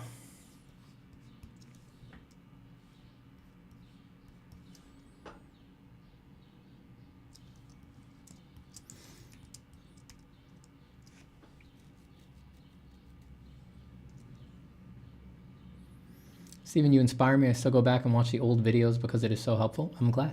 That's why they're there. I hope people do occasionally go back and pull the data out of them, get the truth.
Oh, that's a bit unfortunate as a design choice for me. Haha, says Cynthia. What? Do you see a spiky, scary penis somewhere? Be not afraid. Be not afraid.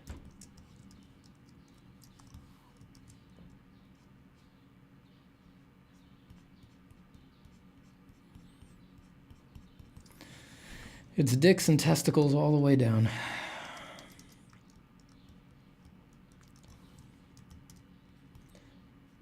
If you're going to be afraid of accidentally drawing something phallic, you ain't never going to draw a goddamn thing.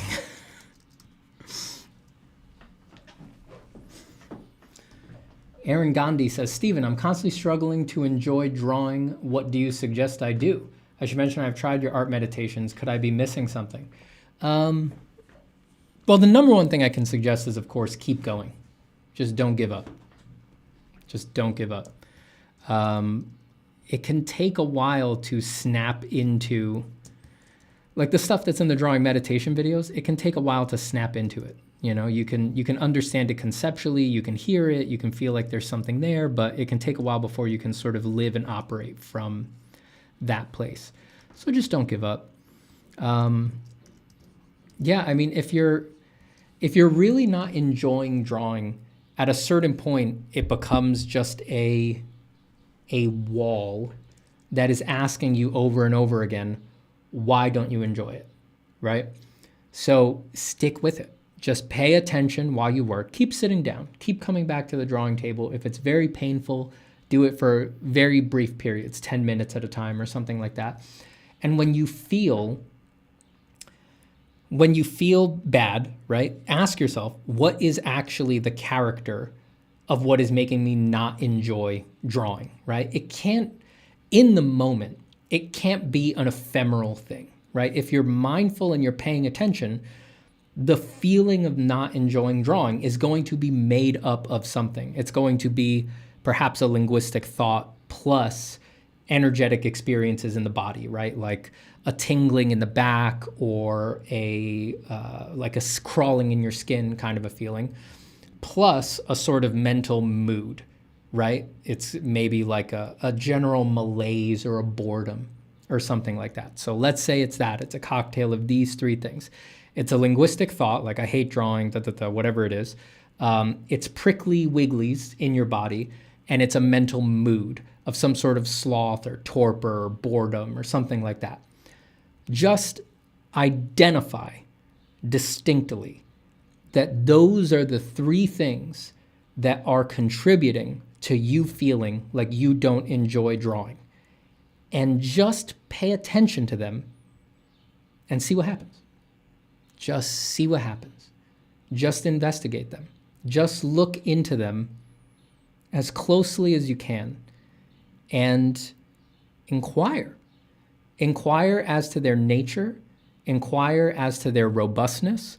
Inquire as to their reality, right? Their reality, their level of reality should be important to you, right? Because they are ostensibly real enough to drive you away from doing something that you think you love, right? So it should matter what their nature is, what their reality is. If this linguistic thought, if these prickly wigglies in your body, and if this mental mood are real enough and strong enough to fuck up your life, you should be willing to investigate them. You should care what the hell they actually are. Look into it. Look into it. And as you look into it, don't take my word for what they are and don't take anybody else's word for what they are. Find out for yourself. Investigate.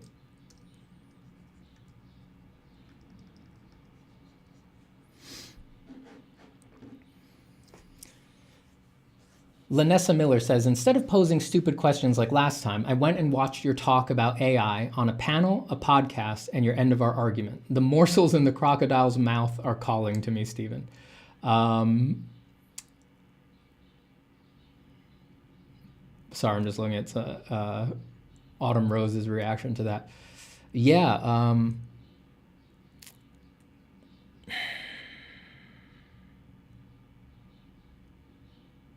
I don't know you, and I don't know your practice, and I don't know your life. And I don't think it's, if you're really telling me that after all of that, the morsels are tempting you, I don't think our conversation is a smart one to have or a useful one to have in this asynchronous sort of online environment. That disclaimer aside, if there's something dissatisfying about your practice, does it really seem like the solution is to surrender your practice to a system that aspires to automate as much of it as possible, and that does so off of the backs of the labor of all of your friends and peers? Does that really seem like the best solution to a dissatisfaction in the practice? Really, you know?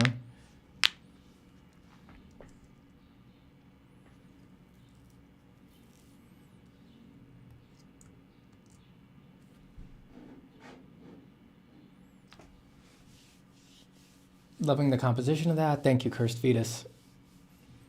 Stephen, I can't seem to focus and be mindful whenever I'm doing something. Whether I'm playing the piano or drawing, my mind thinks about everything else outside of what I'm doing. Usually that is, well, I mean, it can happen for all sorts of reasons, but in our culture, in our current society, most people don't take time to let their mind naturally unwind, right? You spend all day basically from the moment you wake up. The moment you wake up, you reboot all of your problems, right? You have a moment of peace where you're like, I'm conscious, amazing. And then your mind starts saying, all right, let's not forget about this disappointment. Let's not forget about this goal. Let's not forget about this thing that we're stressing about. And it one by one boots all of the programs into Task Manager. And then you just struggle against those things all day, usually with no break for most people. You go from thing to thing to thing to thing, from stress to stress to stress to stress, from task to task to task to task. That being the way we live our lives, it makes sense that the second you sit down in a peaceful place, which is what something like playing piano is or doing art is, where it's not tied up with, usually with other people, and there's not people barking at you and things like that, it makes perfect sense that if that's the only chance your mind has to sort of unwind itself and soften itself, it's going to do it. It's going to run the process of doing that if you're giving it the opportunity at all. So another time that this usually happens for people is when they put their head down to sleep. They have not taken a moment to introspect and to let the mind unwind all day. So of course, when you take the only break you've had all day, it happens, right? And when I say break, I don't mean like video games or something like that. These breaks that are also occupying the mind and giving it something else to sort of anxiously control. I mean a real break, a real just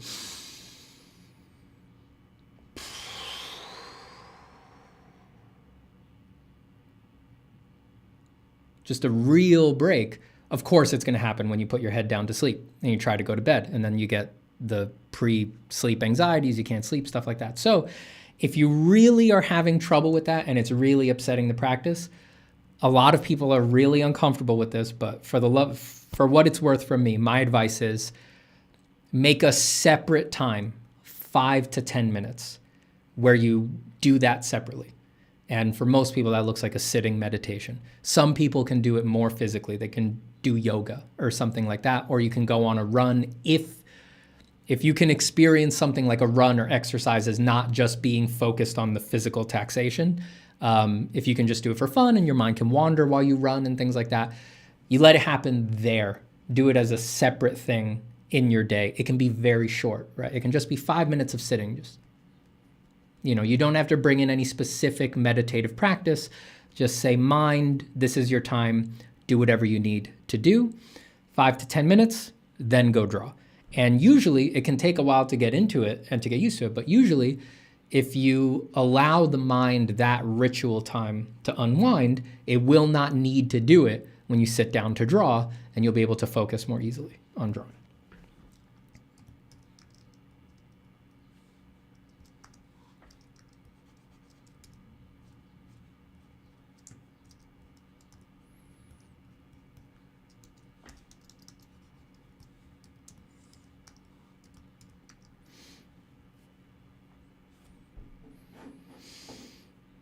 Lanessa says, do you think in the future there will be a label reserved for works with fully human authorship that people will choose as consumers? Like now people choose organic, non-GMO, vegan food.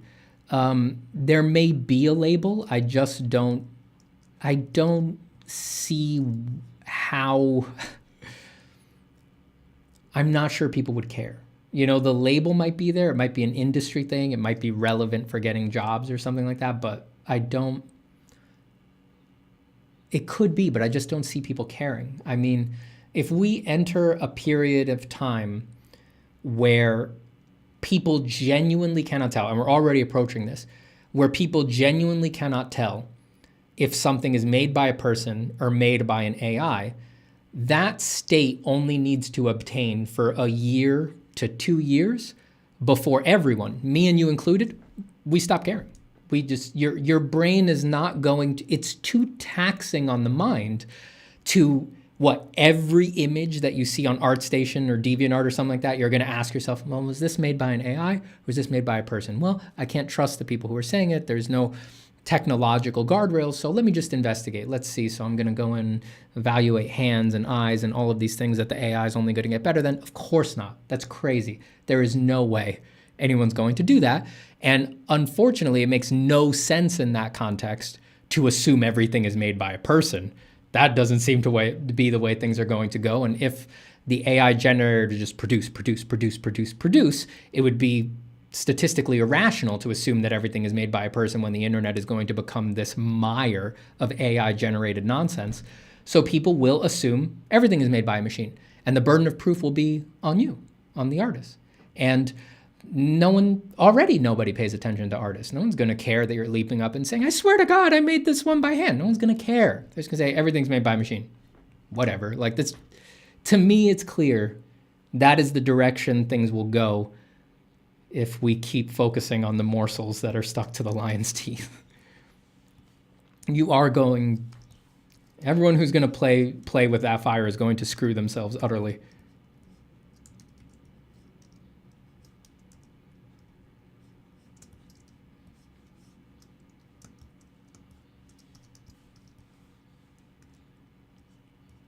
You will make yourself utterly irrelevant. You will not have any way to prove that you made it, and even if you did, no one will care.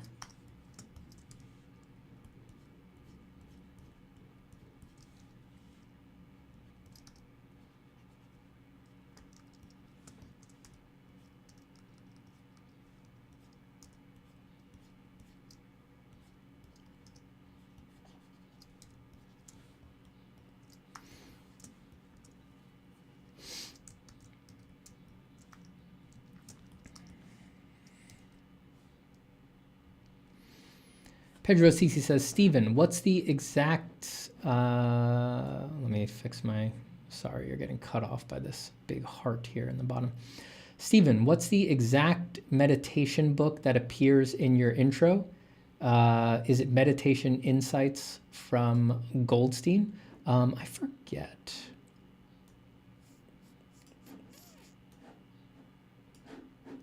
I believe it's just called Insight Meditation.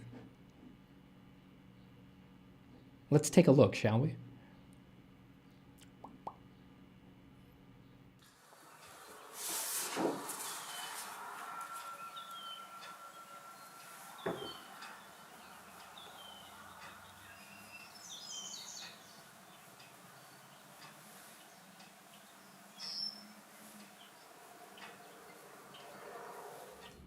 Yeah, Insight Meditation, and it's very blurry in the video, but it's not a book. That's a series of cassette recordings.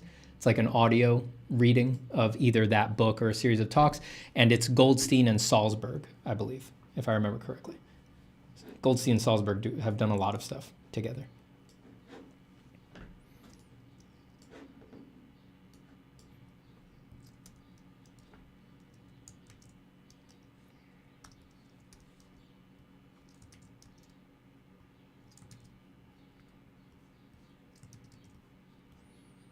And that was a prop I borrowed. I haven't read or listened to that one.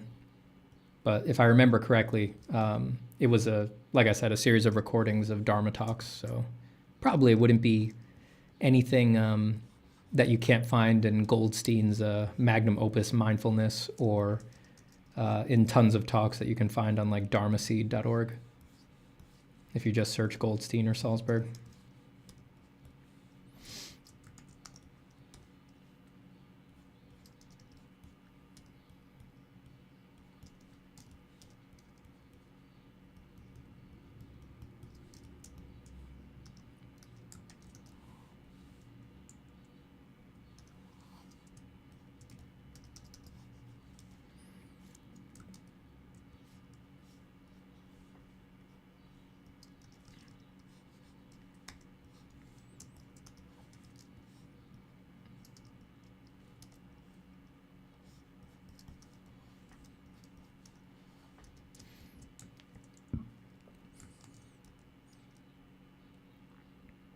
No problem, Pedro. Have you tried Art Studio Pro for iPad? I don't think so. I want to say no. I've tried a lot of apps, though. If I did try it, it didn't make an impression, clearly.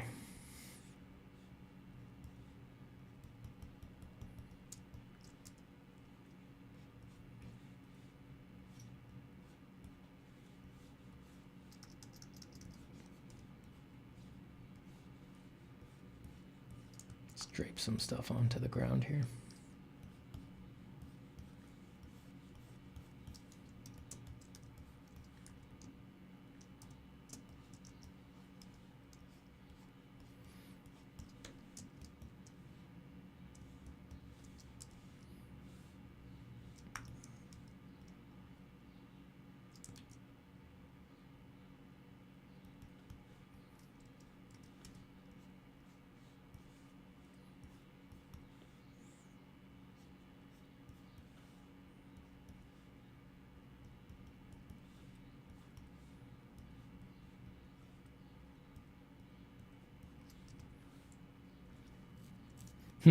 Gross.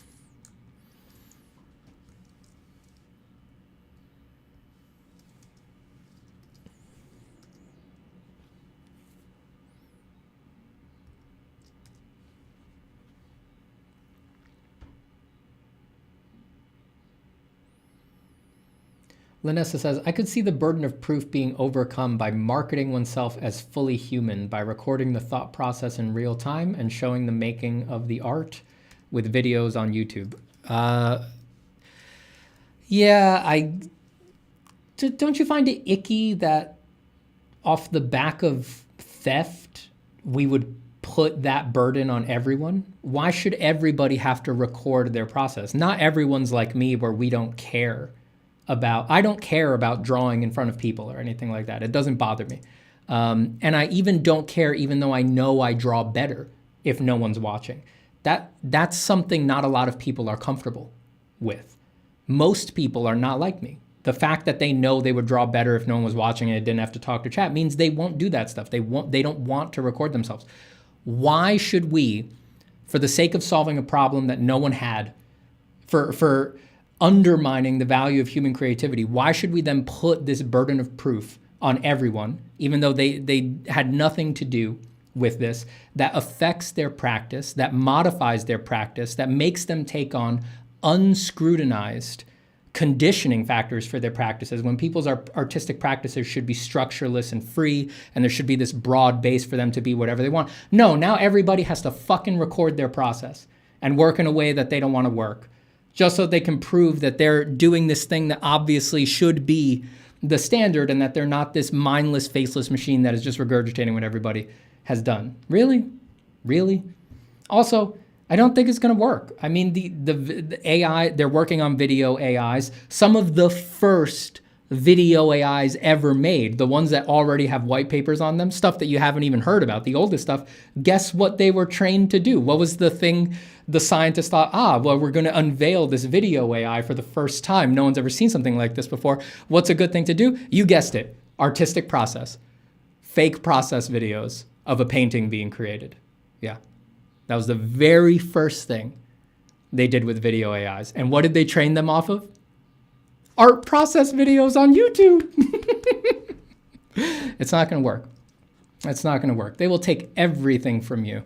They will take everything from you. They will take everything from you. And they will make fun of you for complaining while they take it all. And it's all off the back of this sad slide into, oh, but it's so much easier. Blah, blah, blah. Please. Please.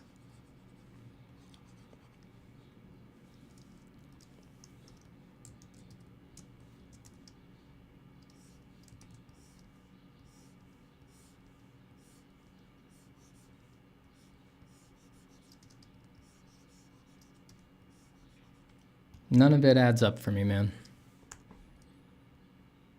You will always be moving the goalposts, right? All right, now they got better at this, so now we got to do this to prove we're human. Oh, now they got better at that thing. Now we've got to move the goalposts and do this to prove that we're human. Do this to prove that we're human. Do this. There will be no peace. There will be no end to it. There will be no end to it. And the end result of all that goalpost moving and there just being no peace, no security, is that people will stop. They'll just stop. They won't care. They'll move on. And it will do real damage to art. Of course it will. Art is a cultural product. It is a product of our minds and the zeitgeist and the mood that we operate in. None of us is some exalted being that is completely free of their conditioning factors. There's no one like that. So of course it can do damage. Of course art does not float free from the context that we live in. And that's worth fighting against, I think.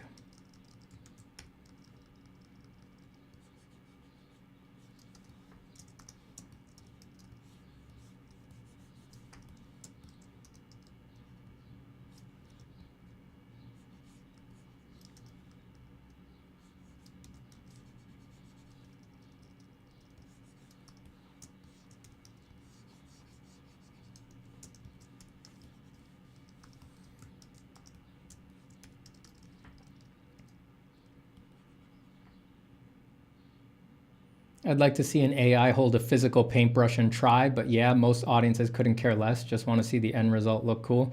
There's literally a competition where AIs hold physical paintbrushes and paint on canvases. They literally give gold medals to the robot that does that best. And yes, now they've been combined with generative models like Stable Diffusion, so the contests have become more sophisticated. It's literally a robot that you tell, oh, what if this was the idea? And then it, you know, that's the prompt, and it literally paints a picture. It's all happening, folks. It's all happening. It's not hypotheticals. They're working on it. They want to fuck you over completely.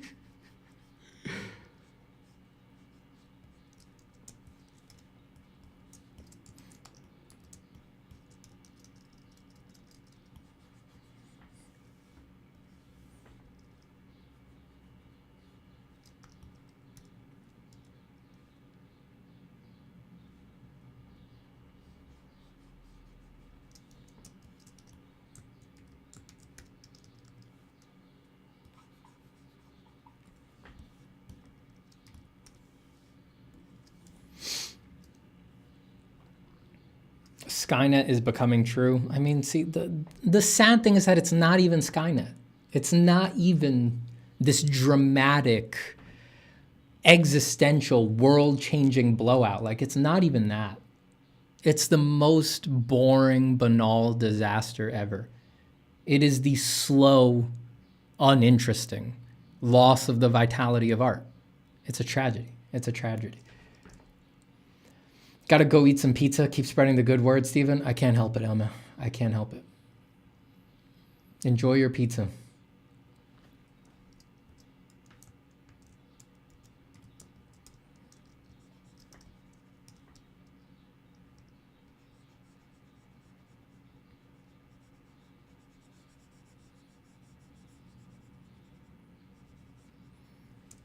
What's the weighty theme of these latest pieces, Stephen? Oh, you know, an ontological investigation into the nature of fishermen's.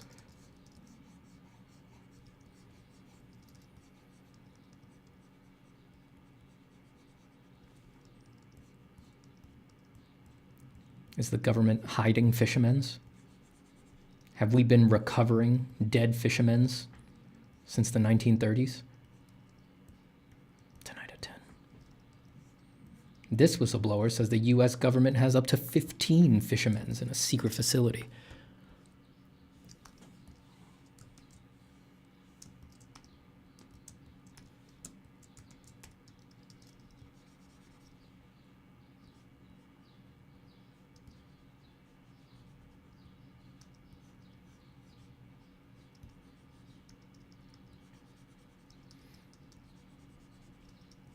What if we are the fishermen? What if they're not from our seas? What if they're from interdimensional seas?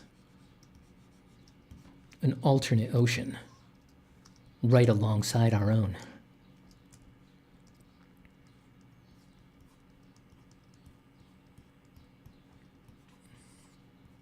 Alternate Ocean. It's the name of my new album.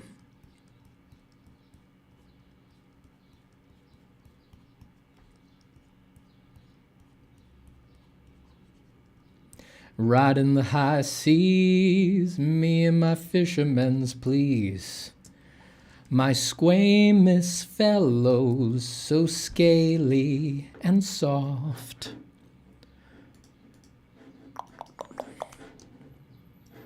Etc., etc., etc. 15 tracks, Grammy win, easy. That's all you need to know.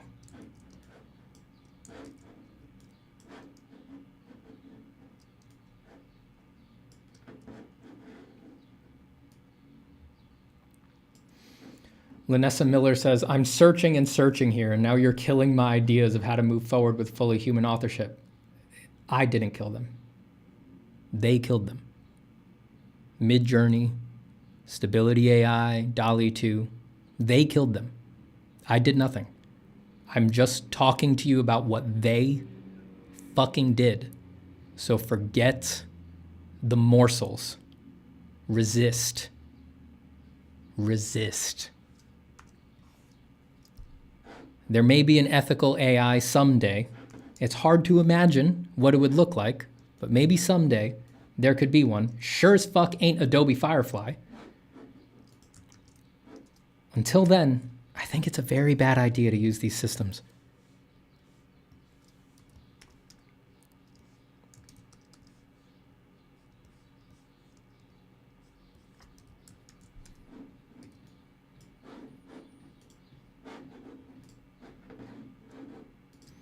Hello, Sabina.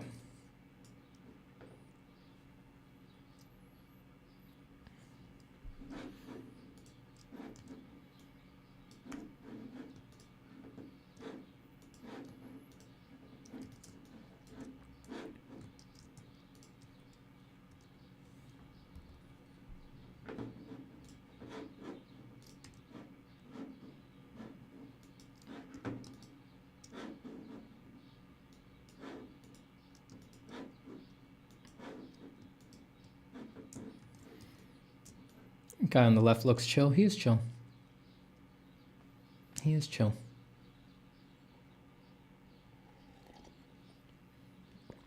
Sylvester Lazarus says, some days I just think I wish I could have died a few years ago, full of hopes and dreams about the future. There is great light in this world. Don't give up. Don't give up. I know that there's very little that someone like me, a random guy on the internet, could say to you to soothe you, but my God, I mean, the world is so gorgeous. You can wind up in such lucky circumstances. And there are so many shocking and mysterious things that can be uncovered in life. I mean, there's experiences just lurking in the wings that will justify your whole existence. Stick around. There's a lot to be excited about.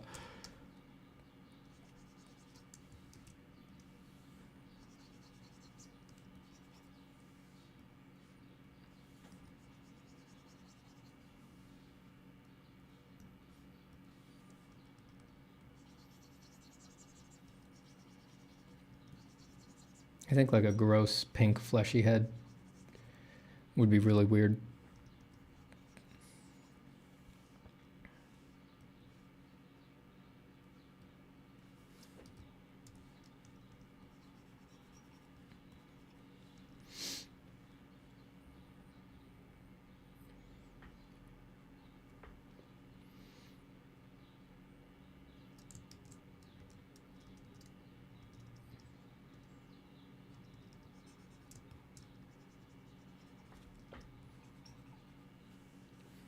My stylus is scratching against my screen. I really don't like that.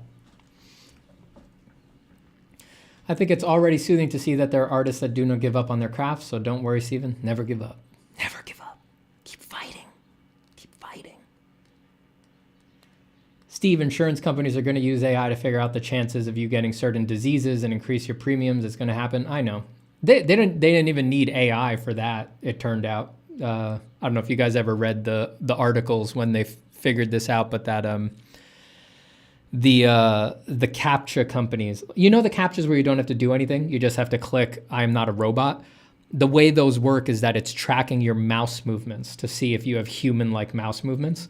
It turns out those companies could determine if you had certain like neuromuscular diseases that affect motor control from the way that you move your mouse. They could figure that data out before your doctor could or you could. And then they could always sell that on to insurance companies. It's not like that system exists yet. It's just like it's there. It's waiting in the wings, you know? There's all sorts of dark stuff like that out there.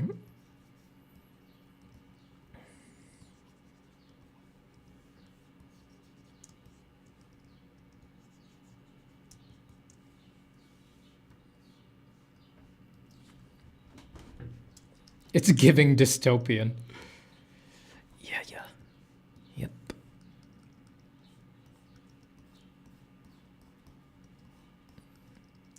I think I want to do a warmer palette on this guy to contrast the cool palette of the other one. I'm bad with warm palettes usually. I'm definitely more comfortable with cool palettes, blues and purples and stuff like that. I feel like the chroma points of those hues tend to go better with the kind of values that I like to use. I like to work pretty dark most of the time, so having blues and purples as a base, which look very chromatic in their darker values, tends to help me out a lot.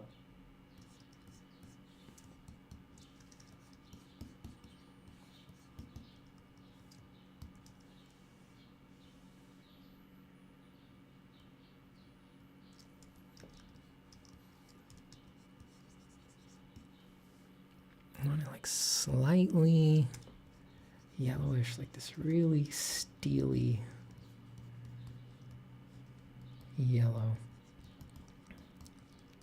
This is just a base tone. A lot of quote unquote colors like this are actually materials. That's what you're imagining in your head. So I'm imagining this gray color would be more like a opalescent scaly kind of a thing, kind of like what we got going on in little areas like this. So it's never going to look quite right when it's just a flat tone. It's like we need to manufacture the color by doing the materiality of it.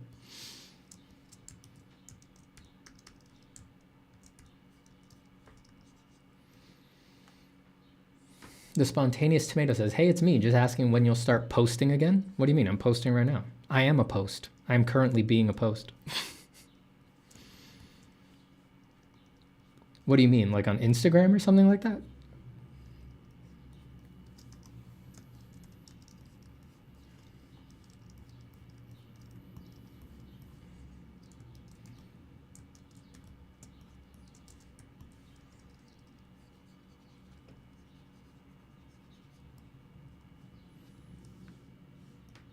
I am posting right now.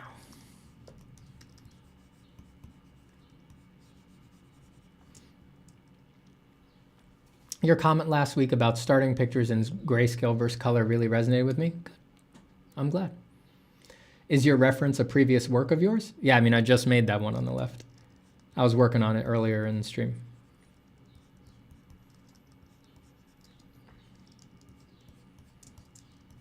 Sometimes when I'm doing something, you know, in a low-key series or when they're roughly related, I just have I'll have the other things in the series open so that I don't do the exact same thing as them, you know. So you can see already with the color palette, I'm making choices like that. This is the one on the left is mostly blues. It's a very cool, cold palette, so I'm picking a warmer palette with more reds, more oranges in it for this second one.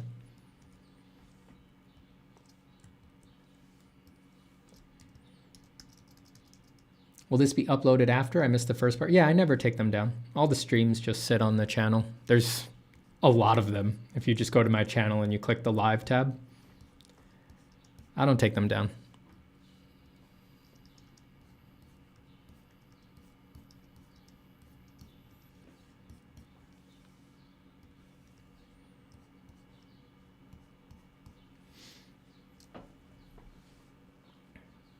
Lanessa Miller says, you don't think there will be a portion of purists looking for proof of human authorship in the near future? I don't doubt those people will exist. I don't doubt that, but they will never be, there will, unless we resist and get regulation, get some sort of guardrails put in place, it doesn't matter how pure they are, they will have no way to prove it. They just won't. There's no guarantee that AIs can identify other AIs, for example. Some of the smartest people in the world actually say, from their understanding of the current science, that it will be impossible, that there actually is no way for, you know, for there to be an image AI trained to identify other image AIs, right? That's all up for grabs. With no sort of compulsory like investigation or divulgence of data sets or labeling of images, it doesn't matter how excited or dedicated or disciplined those purists are.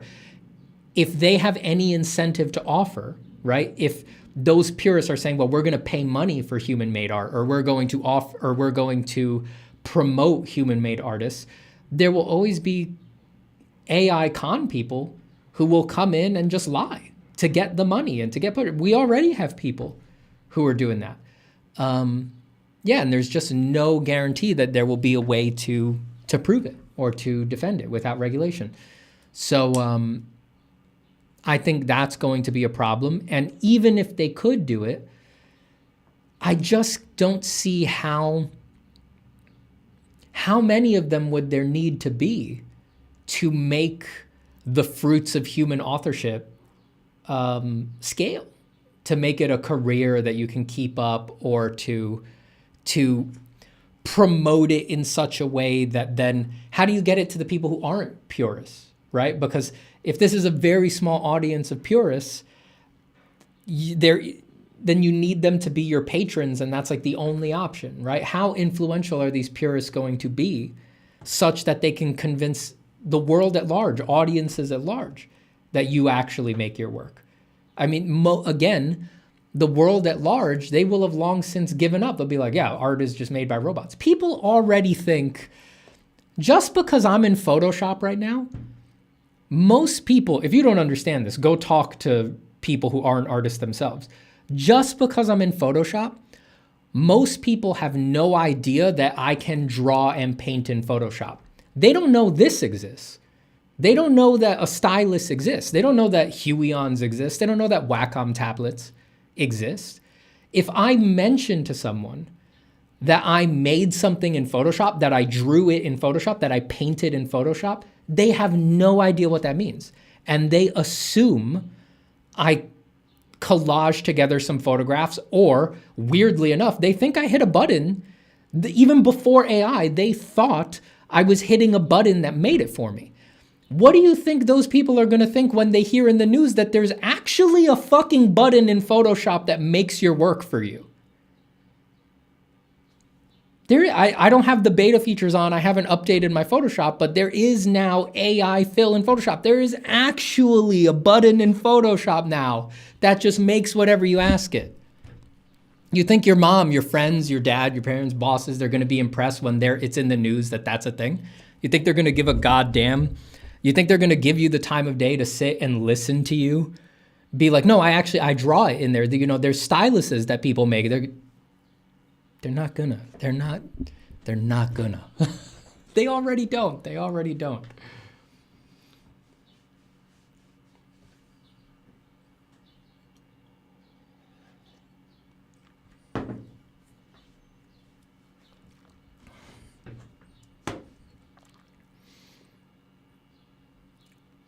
I don't want to use my full name. Says, wait, what? I never knew Photoshop did that. Yeah.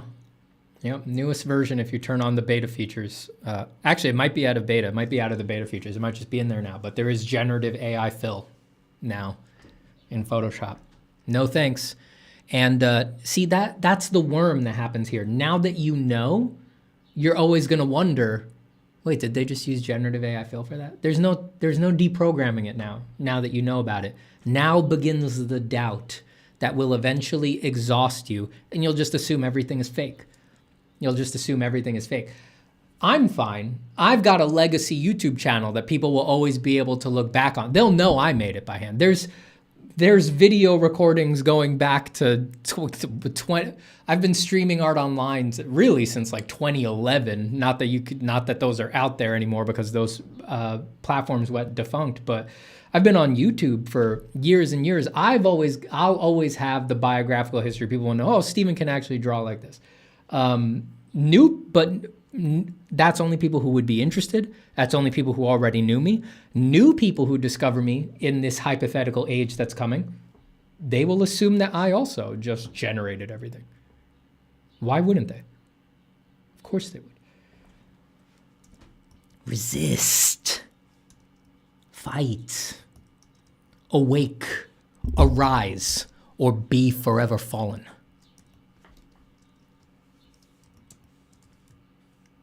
Don't sit there trying to come up with reasons why you shouldn't defend yourself and your friends and your peers in your industry. That's classic weak artist horseshit. That's classic artists taking out a saw and gleefully cutting off the branch that they're sitting on. Stop wasting your creativity coming up with reasons to do nothing. Fucking fight. Jesus Christ.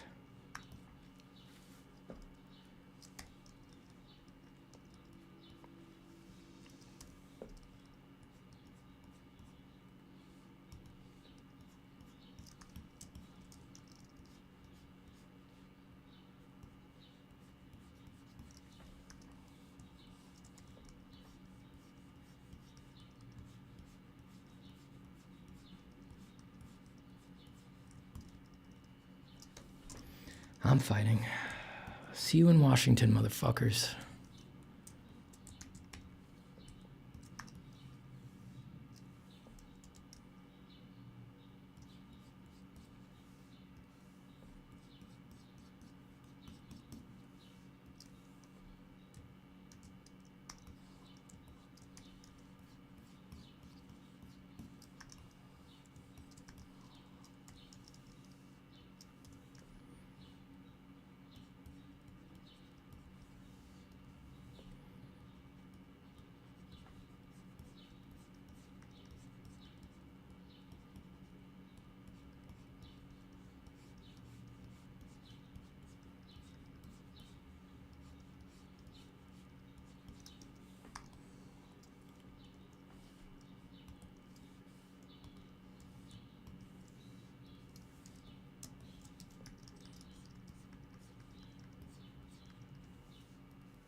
Steven, just remember to breathe. I never forget. I never forget.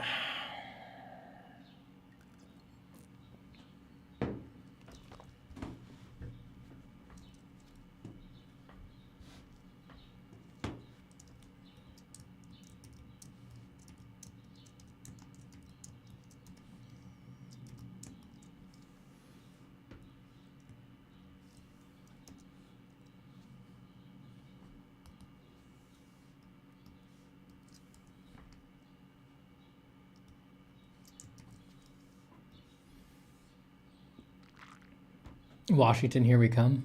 Did it once, doing it again. I will fight. Oh, I will defend drawing. Don't you worry about that. Steven, I'm back. What did I miss? Nothing. Nothing.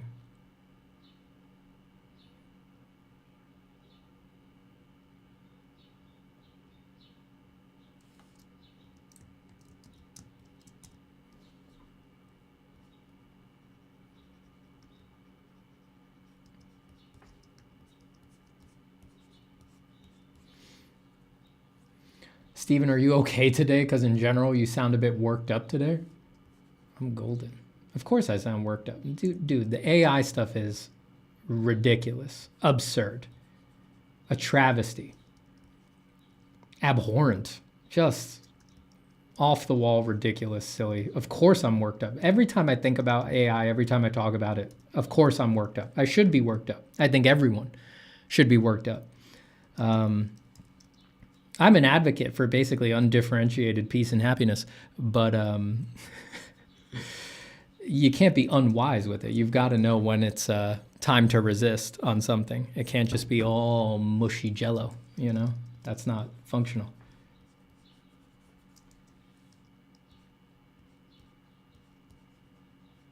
Yeah, and you got to understand my vigor there. It's not the bad side of anger, at least not for me. It's not the kind of anger that drains your energy. It's the good stuff.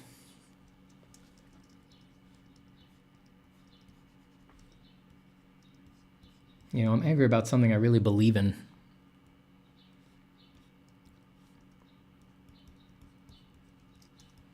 Something important, not nonsense.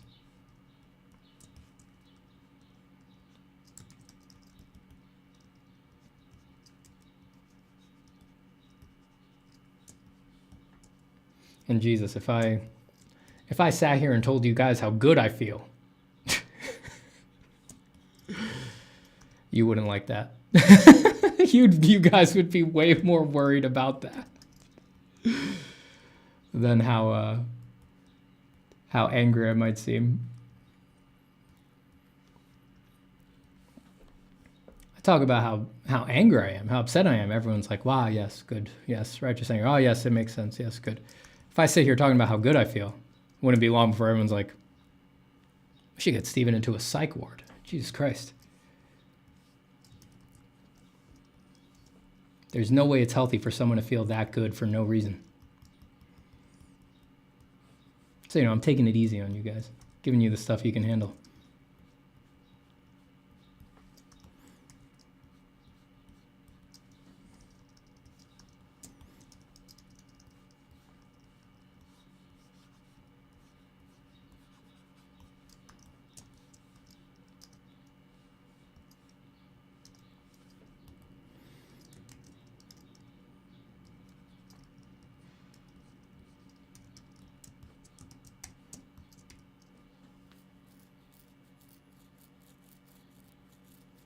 Daryl Grant says, I'm a photographer and visual artist. I can't not be worked up. It's like, yeah, it's a big thing. Should be worked up. Don't take it in stride. They're depending on you to take it in stride. If you take it in stride, they get all your work for free and all the money that might have been yours, all the peace that might have been yours, all the security that might have been yours. It goes to them.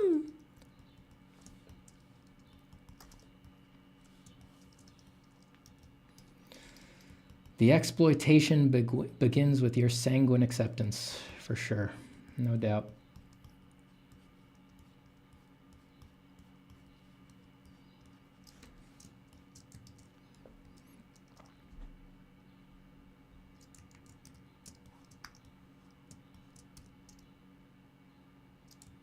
Happiness in this day and age as an artist, unthinkable. Exactly. Exactly.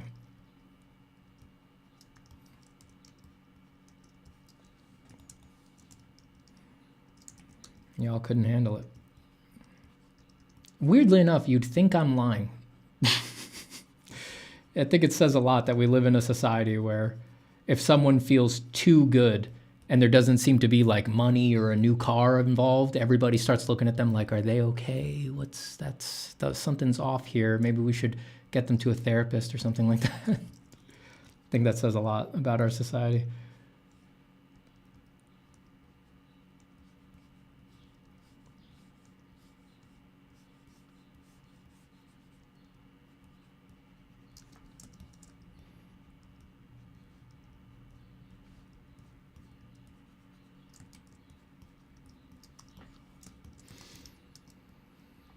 AI is valued less than hand-drawn art. It's just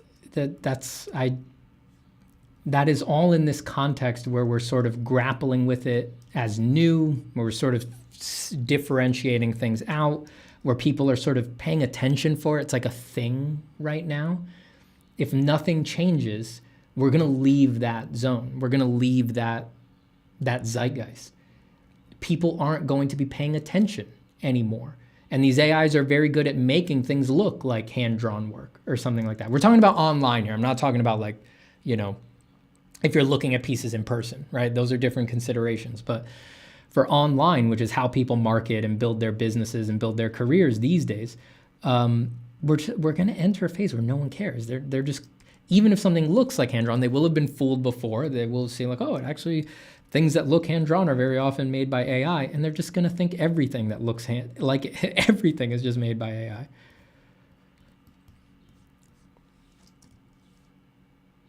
It's valued more so long as you can tell, but I don't think we're going to be able to tell for very long.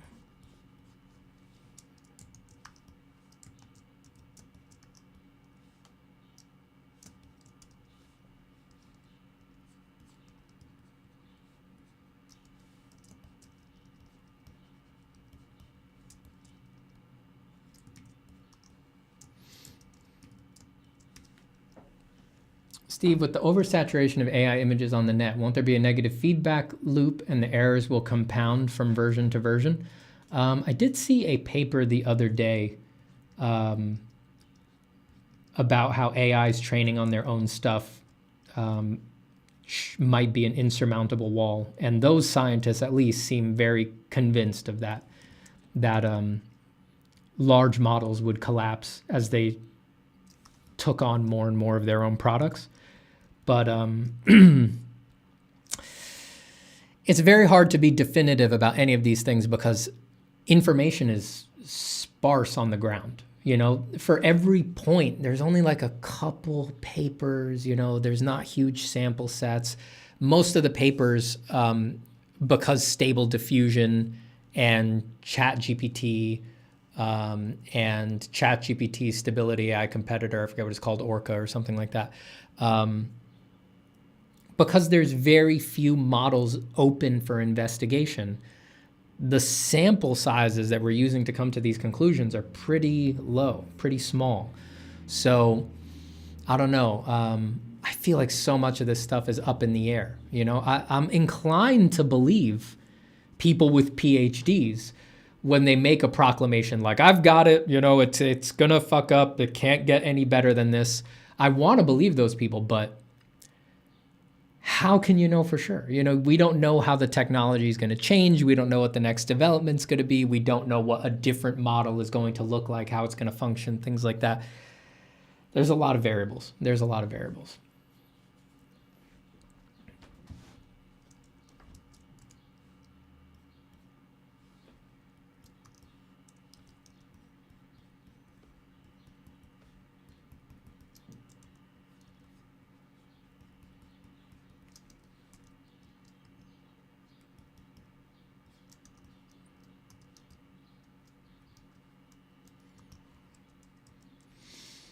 Estras Munoz with $2. Thank you so much. How do we get out of this situation, sir? I think first off, everyone needs to fight their own little battle in their corner of the world, right? As much as possible, resist in your corner.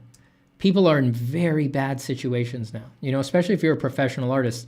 A lot of artists are going to be forced to use AI, right? Their company's going to threaten to fire them, or they're implicitly going to be forced in that they're going to see what we're already seeing, which is more social media posts on Facebook, LinkedIn, Instagram of people saying, hey, I got fired because my company switched to AI and stuff like that. And people are going to feel compelled, like they have to use it, right? I have a lot of compassion and sympathy for those situations. And I don't know what the right answer is there. But I do know that one of the most important things that we could do right now is resist in your little corner. Have conversations with people.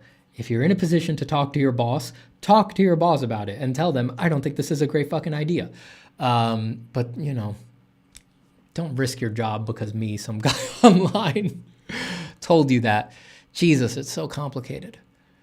I know that I'm in a very lucky position where I am completely independent. I'm untethered. And that allows me to advocate and to resist more vehemently, unfortunately, than most people can, including professionals. And that breaks my heart, right? I know from talking to people and from stuff I can't talk about and stuff I know from behind the scenes, I know there's so many people that I wish could, they're just not in the same situation as me. And I have a lot of sympathy and compassion for their situation. I can't really expect much different from them. I hope that you gotta resist in your own little corner. You know, I can resist wide open. I'm untethered, I'm independent. I don't have to worry about losing jobs in the future. I don't have to worry about being let go. I don't have to worry about how, future clients perceive me. Are they gonna worry that I took a stance against AI? Now they want me to do AI? I don't have to worry about any of that shit. Fuck them. Fuck them. Fuck them. I don't have to worry about any of that. So I get to advocate against it very vehemently. And I'm not associated with anybody. I'm not tied up with anybody. I can just give my honest opinion, right? Not everybody is in that situation. I understand that. Not everybody can be in that situation, but at every opportunity you can, within the context that you can, resist, man. Resist. Resist.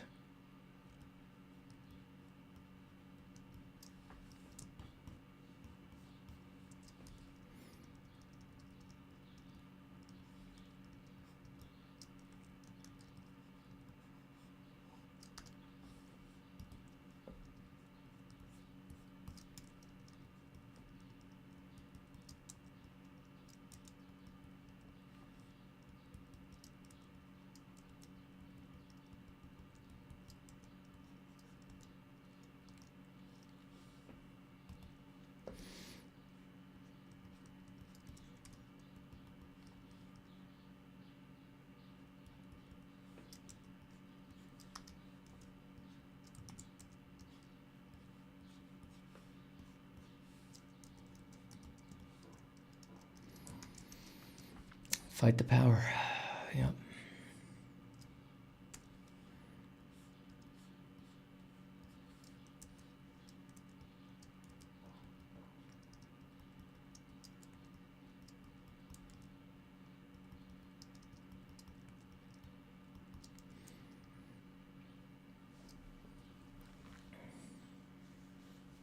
I have a full-time job. My art business is just a fun hobby, so I can resist all goddamn day. Good.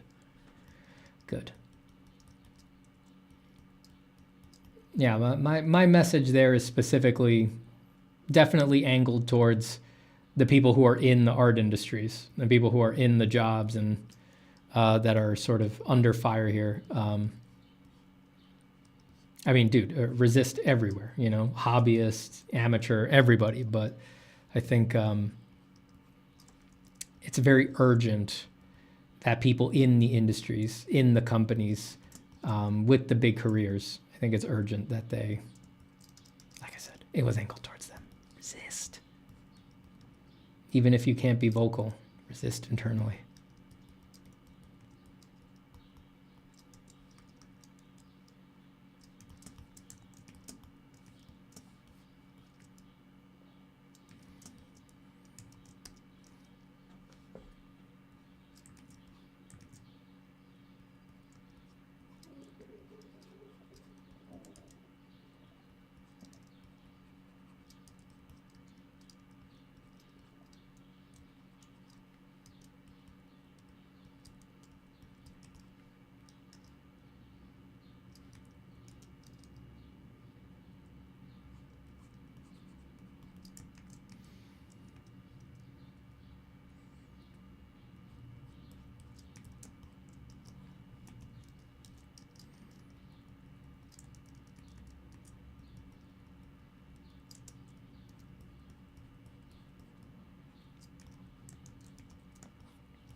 Why adapt instead of resist? Adapt is a control narrative. I mean, when people say adapt, and then you say, all right, how do I adapt? The answer is always adapt by using AI. Oh, yeah, you think I'm that stupid? Could see right through that one. Interesting that you think the way to adapt is the thing that you want to do or that you're invested in or that gives the companies more money. It's like, are you crazy? Are you fucking crazy? When the people who own the AI companies tell you to adapt by using AI, you don't see right through that? Come on, man. How long have you been alive on Earth?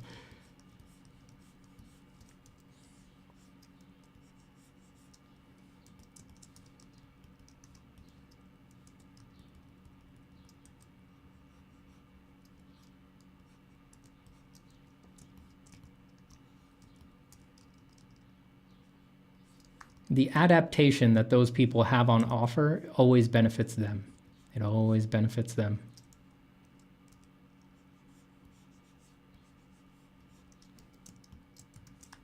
Goodbye, Lalokin.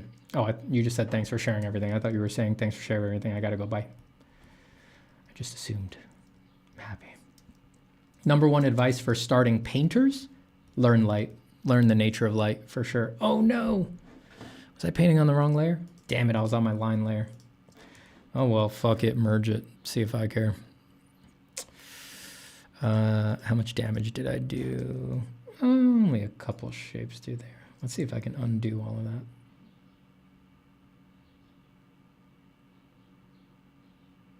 Classic.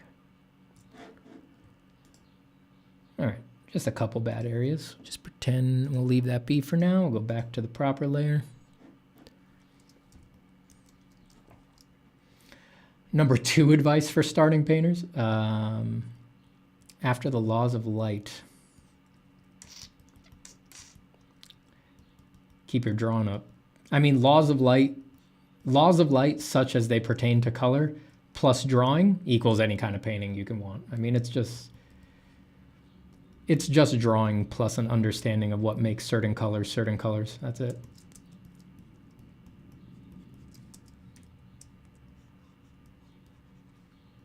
Keep your drawing up.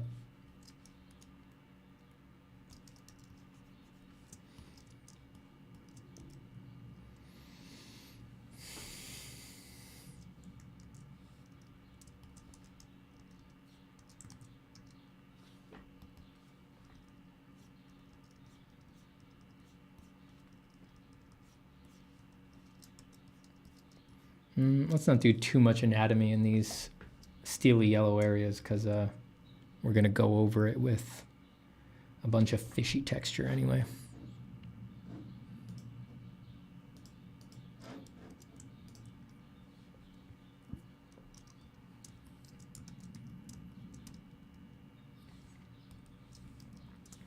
How do you learn the nature of light? Is that stuff like subsurface ambient occlusion? Yeah. You betcha.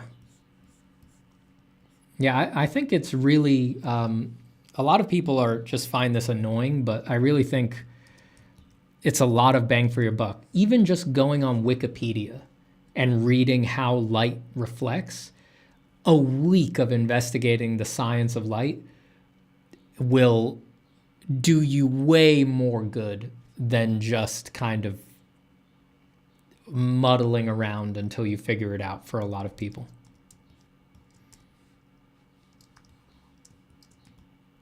I think it's very, very useful. The beginning of my course, Form from Imagination, is that stuff. The first 3 videos, and some of my favorite videos that I've ever made, are explanations of light photons, what diffuse reflection is, what specular reflection is, why they create the modeling factors, things like that.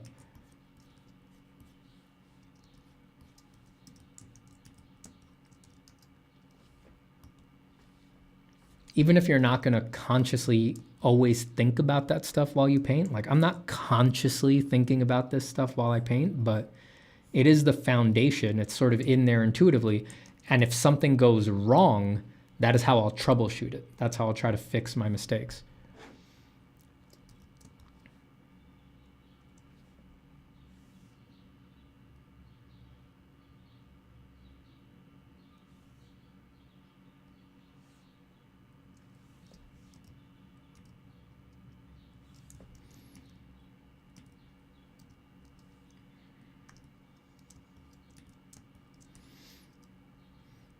Israel says Stephen wasn't scary for artists back in the day when they invented the photographic camera. You know, a lot of people say that. I think if you actually look for the evidence is actually really, there's not much evidence that there was some huge blowback and fear around photography.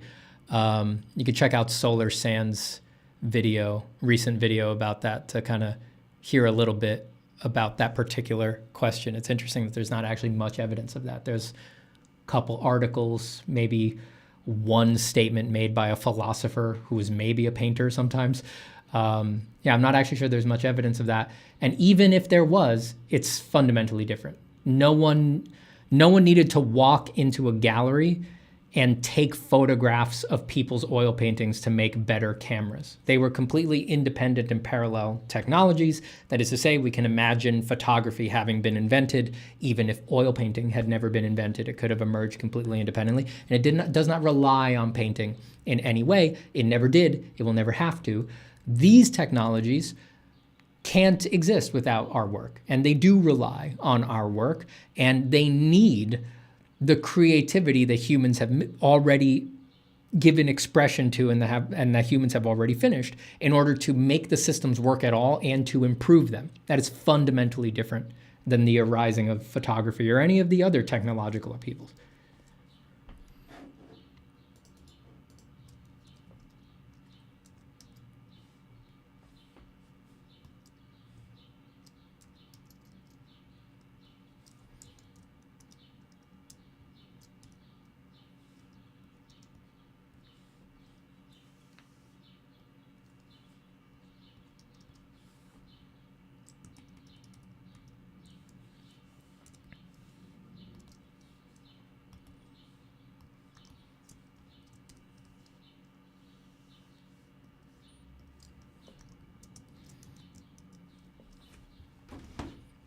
Now that some time has passed, how's the new home? Does it feel like home? That's very sweet of you to ask. It does, yeah. I like my new place. I haven't found my new haunts yet, like my new coffee shop or anything. I do spend most of my time at home or going over to friends' places and things like that. I gotta find my haunts. Just been very busy lately. Have not had a lot of time to go explore and sit around coffee shops.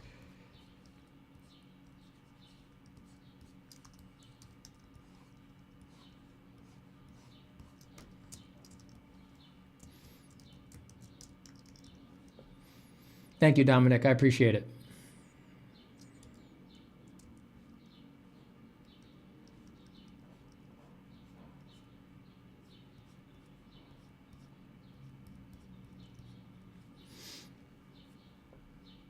Magnus says, Steven, I'm just scrolling back through your videos, seeing all the thumbnails, and damn, dude, I just freaking love your drawings. Thank you, Magnus. I really appreciate it. I'm glad you like them.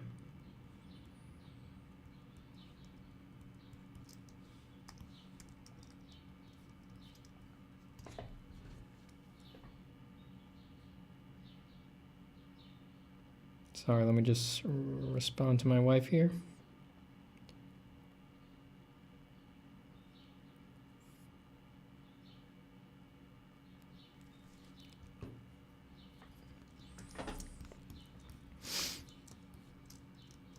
Drawing with you, thank you. Enjoy your drawing.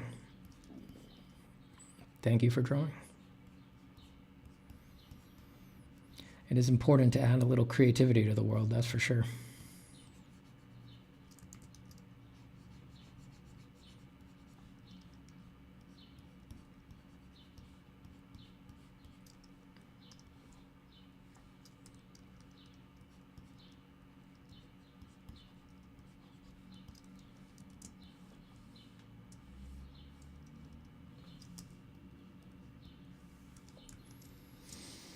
Gilgamesh says, what pencil do you like to use for drawing on paper? I use all sorts, but if I had to pick one, it'd just be a 0.5 mechanical pencil.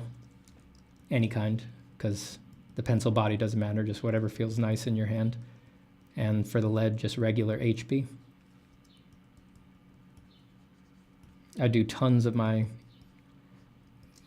just off of sheer mileage, I've done the vast majority of drawing I've ever done in my life with that tool. I haven't spent more time with anything.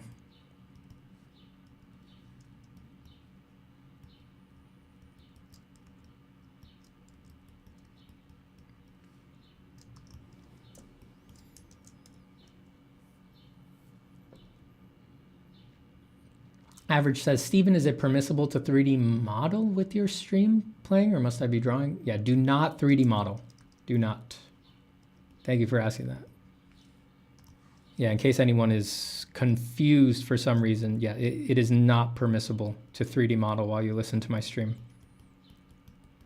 Whatever you've got open, ZBrush, Blender, Maya, Bryce 3D, After Effects, Cinema 4D, close that immediately.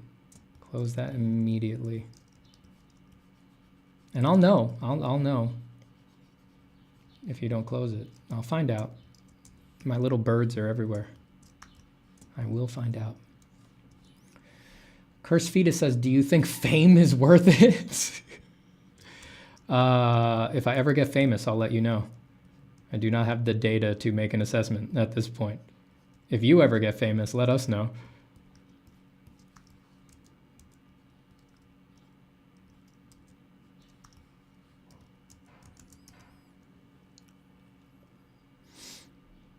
Goodbye, Colin. Ooh, guys, a lot of 3D modeling going on. No. Whoa. Pawoo, Gemel, oh shit. MJ Clemente, texturing, fine, absolutely not. That's part of the 3D process. Kessa says I'm gonna be guys, close those programs right now. Close them right now. Yeah, I'm glad we had this discussion. Yeah. This is awkward. Yeah, close those immediately. Do not 3D model to this stream. That is obviously forbidden. I'm surprised that's not obvious to everybody. I'm going to send you all to drawing jail. You do not want to know what they do to boys like you in drawing jail. So close those programs.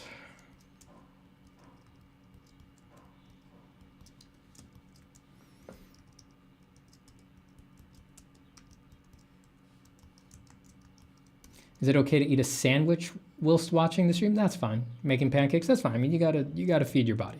Just keep the artistic expression to drawing, please.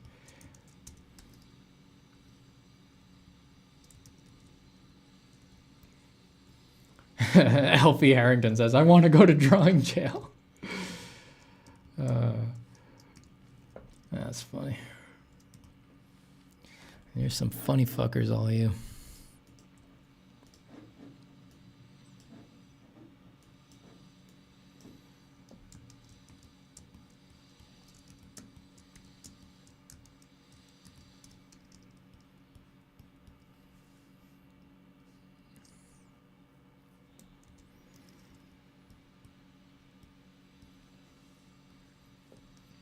Making music to this stream allowed? I guess that's different enough. I think I'll allow it. But how can you focus on your music with my beautiful voice going? How can you focus?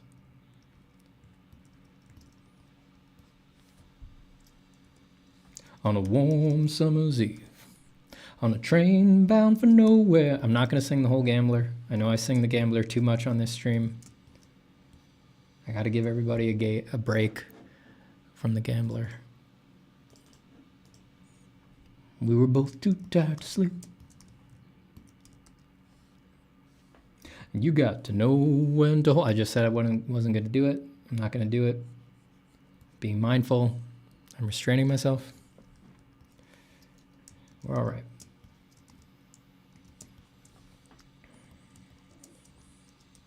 Must not sing the Gambler.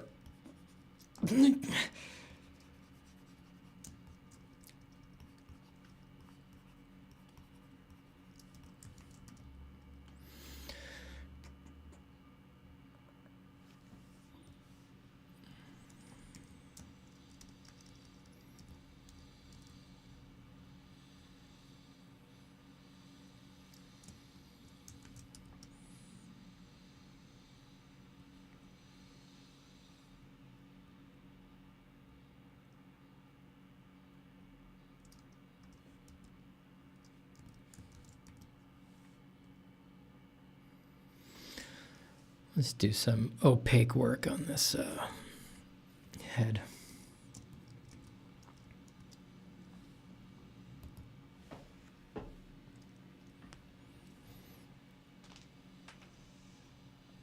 Know when to walk away and know when to run. Oof, I'm getting hungry. We've been going for 3 hours. I think we're closing in, folks. We did some work on the guy on the left. We made this guy start to finish on the stream. Well, not finished, but we started him and we're coloring him beginning to end on stream. This guy was pretty far along when I started the stream. I did him on my iPad in Procreate. And then I brought him over here to make some fixes. He's not done by any means, but we were both too tired to sleep. I'm going to keep going for a bit, though, but I am going to sign off soon. So if anyone has any last questions, throw them in the chat. We'll lightning round them. I always say I'm going to lightning round them, and then I feel like I don't really actually do that many. I still get caught up in them. William says, hey, can you stream a bit longer? Jumped on late. But I'm so hungry. I'm so hungry. I need lunch. I just get so hungry.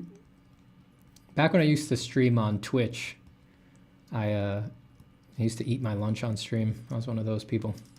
But now I don't abuse myself like that anymore. Take my time to eat my lunch.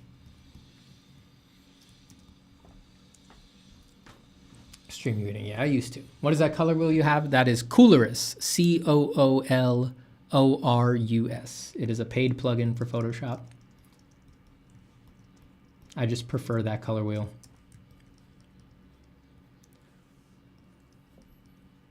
You do not need it by any means. It does have a few cool functions that if you have a particular painting process, it can be helpful with. You can find all that on their website. They explain it all. But I don't really use any of the functions. Like, I guess I always have luminosity lock on, but I'm never really thinking about it when I use it. So it's always on, but I don't use it, if that makes sense. And I never use the classic color schemes that they have here. I've never really known how to make good use of these when it's digital, you know, because it just tells you these are the hues that align with the old color theory modes, but it doesn't help you pick values and stuff like that. And if you paint the way I do, it's like values are going to shoot up and down based on the laws of light. So I really just use it because I prefer this orientation of color picker. And I still have the HSB sliders down here if I need them. I don't really use any of its special functions, but there's some interesting stuff there.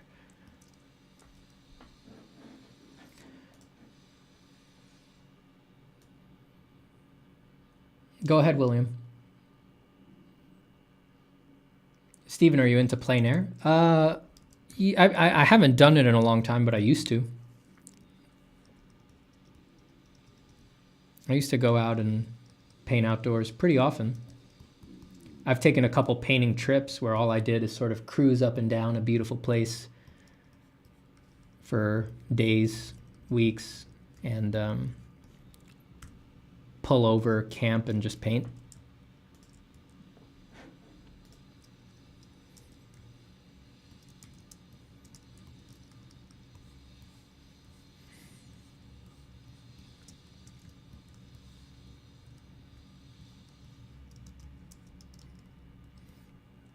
Original Sub-Zero says, Krita already has one like that for free. What do you work for, Krita? What, did Krita pay you to say that? I'm just messing with you. I've never used Krita. Seems great though. I would make buying Photoshop a last priority for anybody who's interested in it. Try everything else first is what I would say. Photoshop is very bloated. You probably don't need everything Photoshop has to offer. Unless you're working on big files that, especially, I will say, if you're working on files that are supposed to go back and forth between artists, Photoshop is very useful.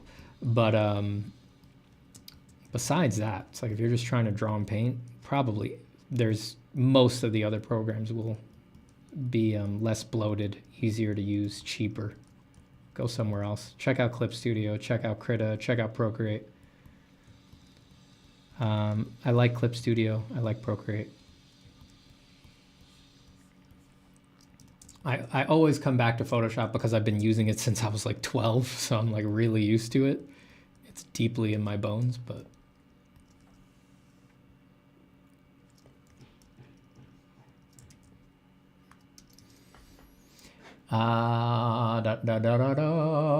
William says, I wanted to ask you a question that someone brought up Monday about AI reference. What about the artwork reference on ArtStation? Is that okay to use as reference or don't buy it?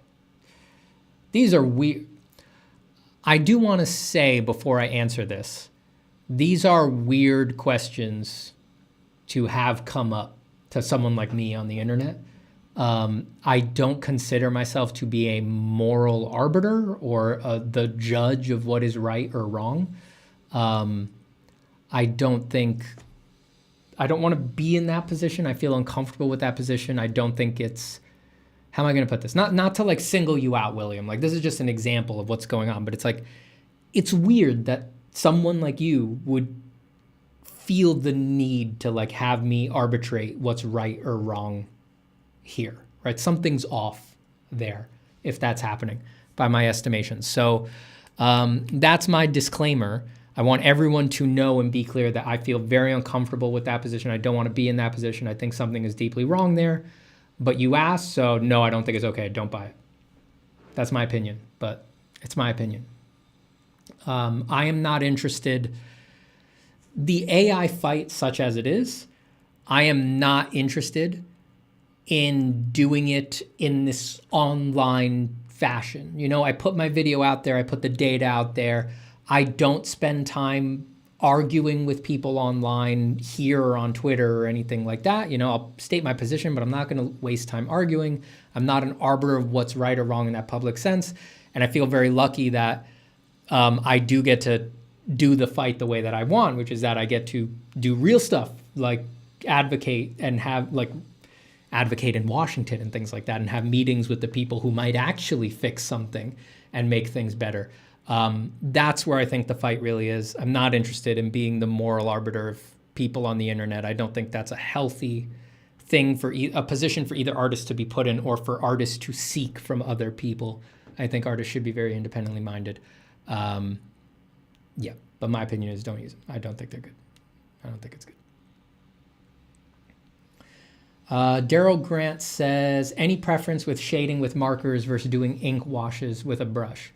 I think I prefer markers, but I think more is, if we're talking the same, like if it's black and white markers versus black ink, I personally prefer markers just for ease of use, but I think more is possible with diluted ink with a brush.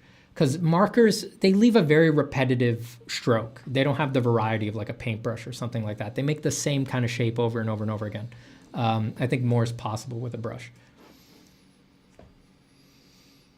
Steven, how's the dog doing? She's good. She's pretty itchy. She's got some little snags on her legs. I don't know how she got her. She got these 2 cuts on her legs from messing around in the brambles or something like that, and she's won't stop scratching. So she's a little itchy, but she's fine.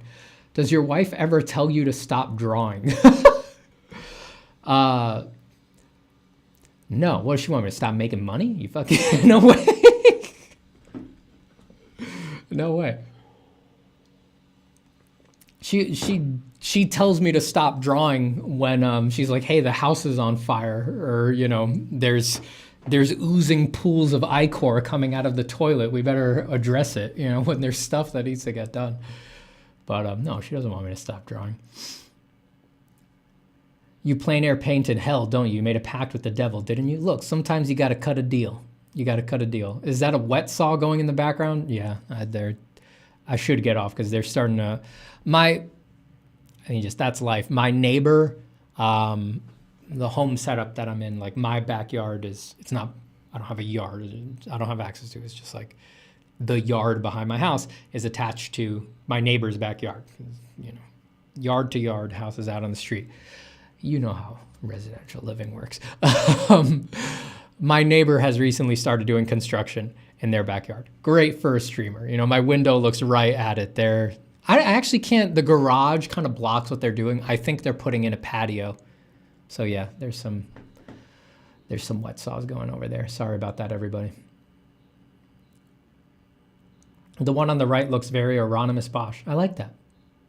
I'm glad to hear that. I love Bosch. Who doesn't? It's cool. That's a good vibe to hit, I think. Lack of Salem says, hello, Goblin fam. Just woke up. What'd I miss? Welcome to Goblin House. You're listening to WXBJ, the pointy goblin. Wow. Wow. All right. Estros Munoz with the $5 donation. Incredible. When I was 2 years old, I fell from the second floor stairs landing on my head. I passed out for 2 days. I woke up like nothing happened. Good night. Good night, Estros. Good night. May your head be safe from falls. Thank you for the $5. Rest your little head. Try not to, be careful with stairs. Watch out for stairs. That answers a lot of questions I had about you, says Arknark.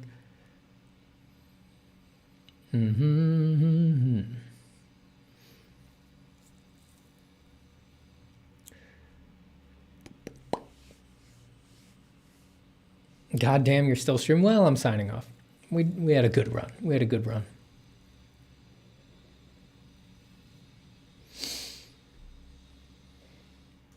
Stephen, we are your goblin army in the fight against robots. I honor you. Thank you for being my goblin army. On the art program topic, it's worth saying Procreate can export to PSD files and others can probably do the same, which helps with working with others. Yes, they can. But what I mean is that in most professional settings, Photoshop will be the lowest common denominator. And while you can export PSDs from Procreate to Photoshop and back and forth into other programs, no program, as far as I know, has complete compatibility with Photoshop layers. So yes, it may have the blending modes, but most of the other programs, they don't have the layer styles. They don't have the effects that you can put on layers. So if you export those layers from Photoshop over to Procreate, those layers will not work, or their layer styles will be removed. So as far as I know, no other program has complete compatibility with Photoshop, which is a huge problem if you're doing heavy duty files, right? Like when I was working in studio, there was so much blending mode work, using all sorts of blending modes, so much layer style work going on, complicated clipping mask stacks and group stacks and stuff like that, that anything that was not going to move that all over perfectly could destroy someone's file. It would make the file unusable. So I'm saying that if you're in that environment, it is much more worth it to just bite the bullet, pay for Photoshop and learn Photoshop so that you're just getting people's files the way they're working on them instead of trying to micromanage, like, all right, that layer broke, so I'm going to work on the rest of the file in Procreate. And then when I try to send it back to them, I'll recreate that layer with the proper styles. Like, it gets crazy. It gets crazy.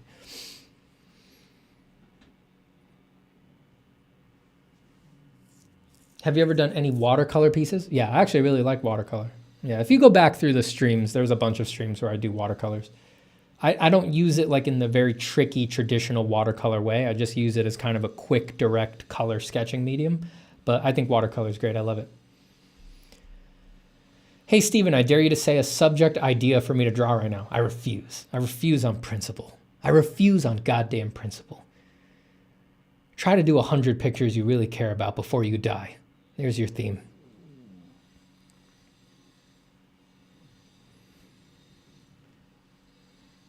William says, thanks for fighting for artists, and I love your group and streamers. I will keep fighting. I will keep fighting. Damn, Steven needs to go hard. Thank you. Goodbye, everyone. Enjoy the rest of the day. Goodbye, keyboard thug. When are we playing Gartic Phone? I don't know. The way CSP handles layer groups breaks PSD files in this exact way. Yeah. It's a problem. For light files that are just using blending modes, yeah, you can move those files back and forth easy. But if you guys have never seen like what a professional level, like complex Photoshop piece can look like, dude, the layer stacks are insane. There's layer cops, things are color coded. There's groups inside of groups inside of groups. There's pre-cut masks for things. There's mask layers. There's there's channels work. There's path work. Like there's no program that moves all of that stuff over. And really high-end files have that stuff sometimes. Not everybody, it depends how an artist puts it together. But yeah, if you're on a team that's doing high-end stuff, it's very likely you're going to get those things, and you're just going to need to bite the bullet on Photoshop at that point. I've never seen anything that will transfer all of that stuff over one-to-one.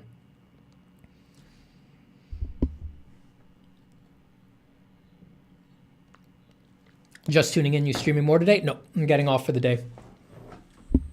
Time to barrel forward with the day.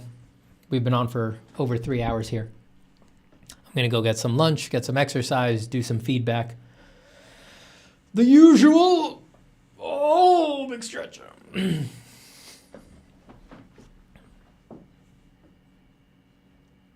Stephen, if you were John Milton, what would you think you would say about the position of AI, art, and ethics? I think Milton would be on our side. Milton might be one of those people on YouTube making those videos about AI being the Antichrist and things like that. I mean, Milton was a true believer, so he'd probably have a pretty extreme position. I don't know. Clickbait title, not drawing till the end of time. Damn it! They found me out. Damn it! They found me out. Now I'm running for my life in the digital realms. Please stream, don't destroy me. All right, what am I reading here? Daryl Grant says, I don't go that hard in layers when it comes to drawing, but when I'm doing photo composites for work, yes, it does indeed get that complicated. It sure does. So yeah, I keep saying this, but if you're doing lighter work, if you just want to draw and paint relatively simple stuff, hold off on Photoshop. Do Procreate, do one of the cheaper things. They're very good. They're very, very good. Steven, I don't know how to blend in Photoshop without using the smudge tool. What do I do? Okay. It's like, what does blend mean, right? If what you mean is you don't know how to render, it has nothing to do with your tools. You need to learn the rules of light, and you need to understand the modeling factors. If you understand that, that should intuitively explain to you how you're supposed to use your tool. You're just trying to get particular effects. This lighter, this darker, this edge softer, this edge harder, this transition softer, broader, this transition sharper, more sudden. That is the language of rendering, and it has very little to do with blending. If you do mean blending strictly construed, that is to say, what that really means is just, how do I soften edges? If the smudge tool is not giving you good results, don't put down a hard edge first that you need to smudge. Just use the airbrush. If you know what you're doing, if you know how to render, if you know what's supposed to be light, what's supposed to be dark, what's supposed to be a hard edge, what's supposed to be a soft edge, the airbrush is amazing. Don't fuck with anything else. The airbrush gives you a perfectly soft transition that you can control and modulate with opacity and flow. Just use the airbrush. If you know that's supposed to be a soft edge, and remember, I'm putting the emphasis on, do you understand why that's supposed to be a soft edge? If you do, just use the airbrush. Nothing's going to go wrong. The airbrush is amazing. I do tons of stuff with the airbrush. I use the airbrush all the time. You have real estate in New York? Are you a trillionaire? What the f? You kidding me? I rent. What are you talking about? I'm renting, dog. I live in New York. It ain't easy living in New York as an artist, but god damn it, we made it work, baby!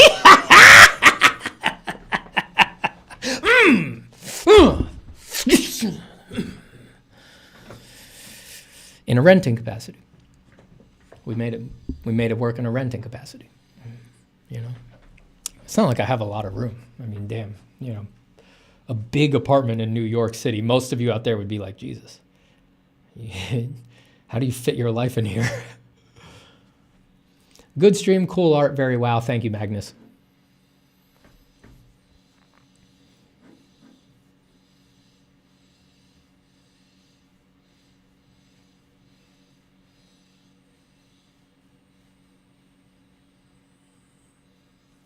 Is it ever possible to get over the I need to Google how to do this phase of learning Photoshop, LOL? Yes. I'm out of that phase. I've been with Photoshop long enough, and I mean, if I had to do something totally new, I would have to Google it, but At this point, yeah, I basically never need to Google it. Everything that I need to do with Photoshop, I know how to do it. So you can get there. And then don't tell.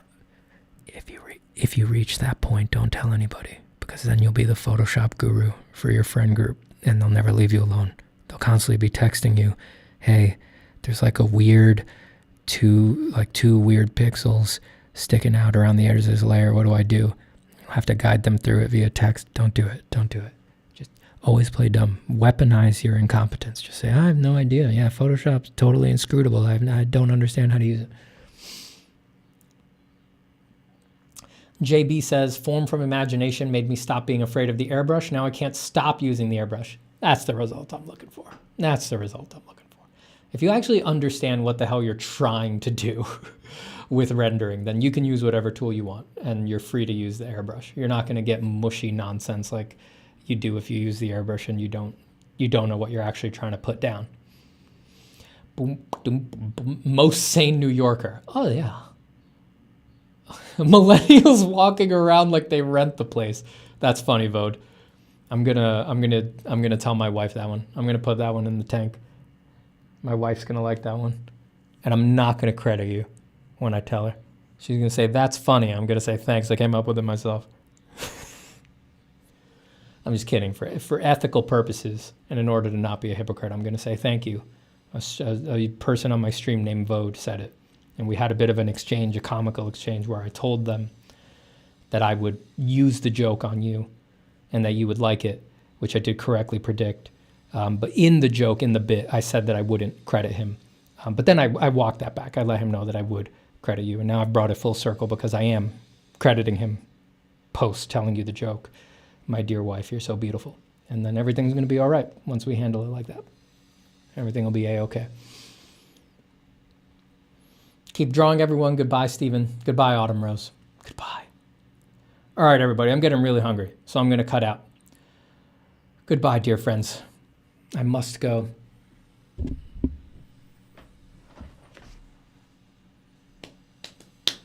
Take care, everybody. Good luck if you're drawing for the rest of the day. Have a great drawing session. Enjoy your creativity. Don't forget, it's always a good thing to sit around and be creative. Have no guilt. Have no shame. Keep making your work. Have fun with it. Don't worry about what other people say or think. It don't matter. Just make sure, priority number one, are you having fun? Are you having, oh no, is that bird hurt? Oh no, he's fucking faking it. He's fine, that son of a bitch. God, he scared me. He scared me. Motherfucker. All right, I gotta go. Bye, everybody.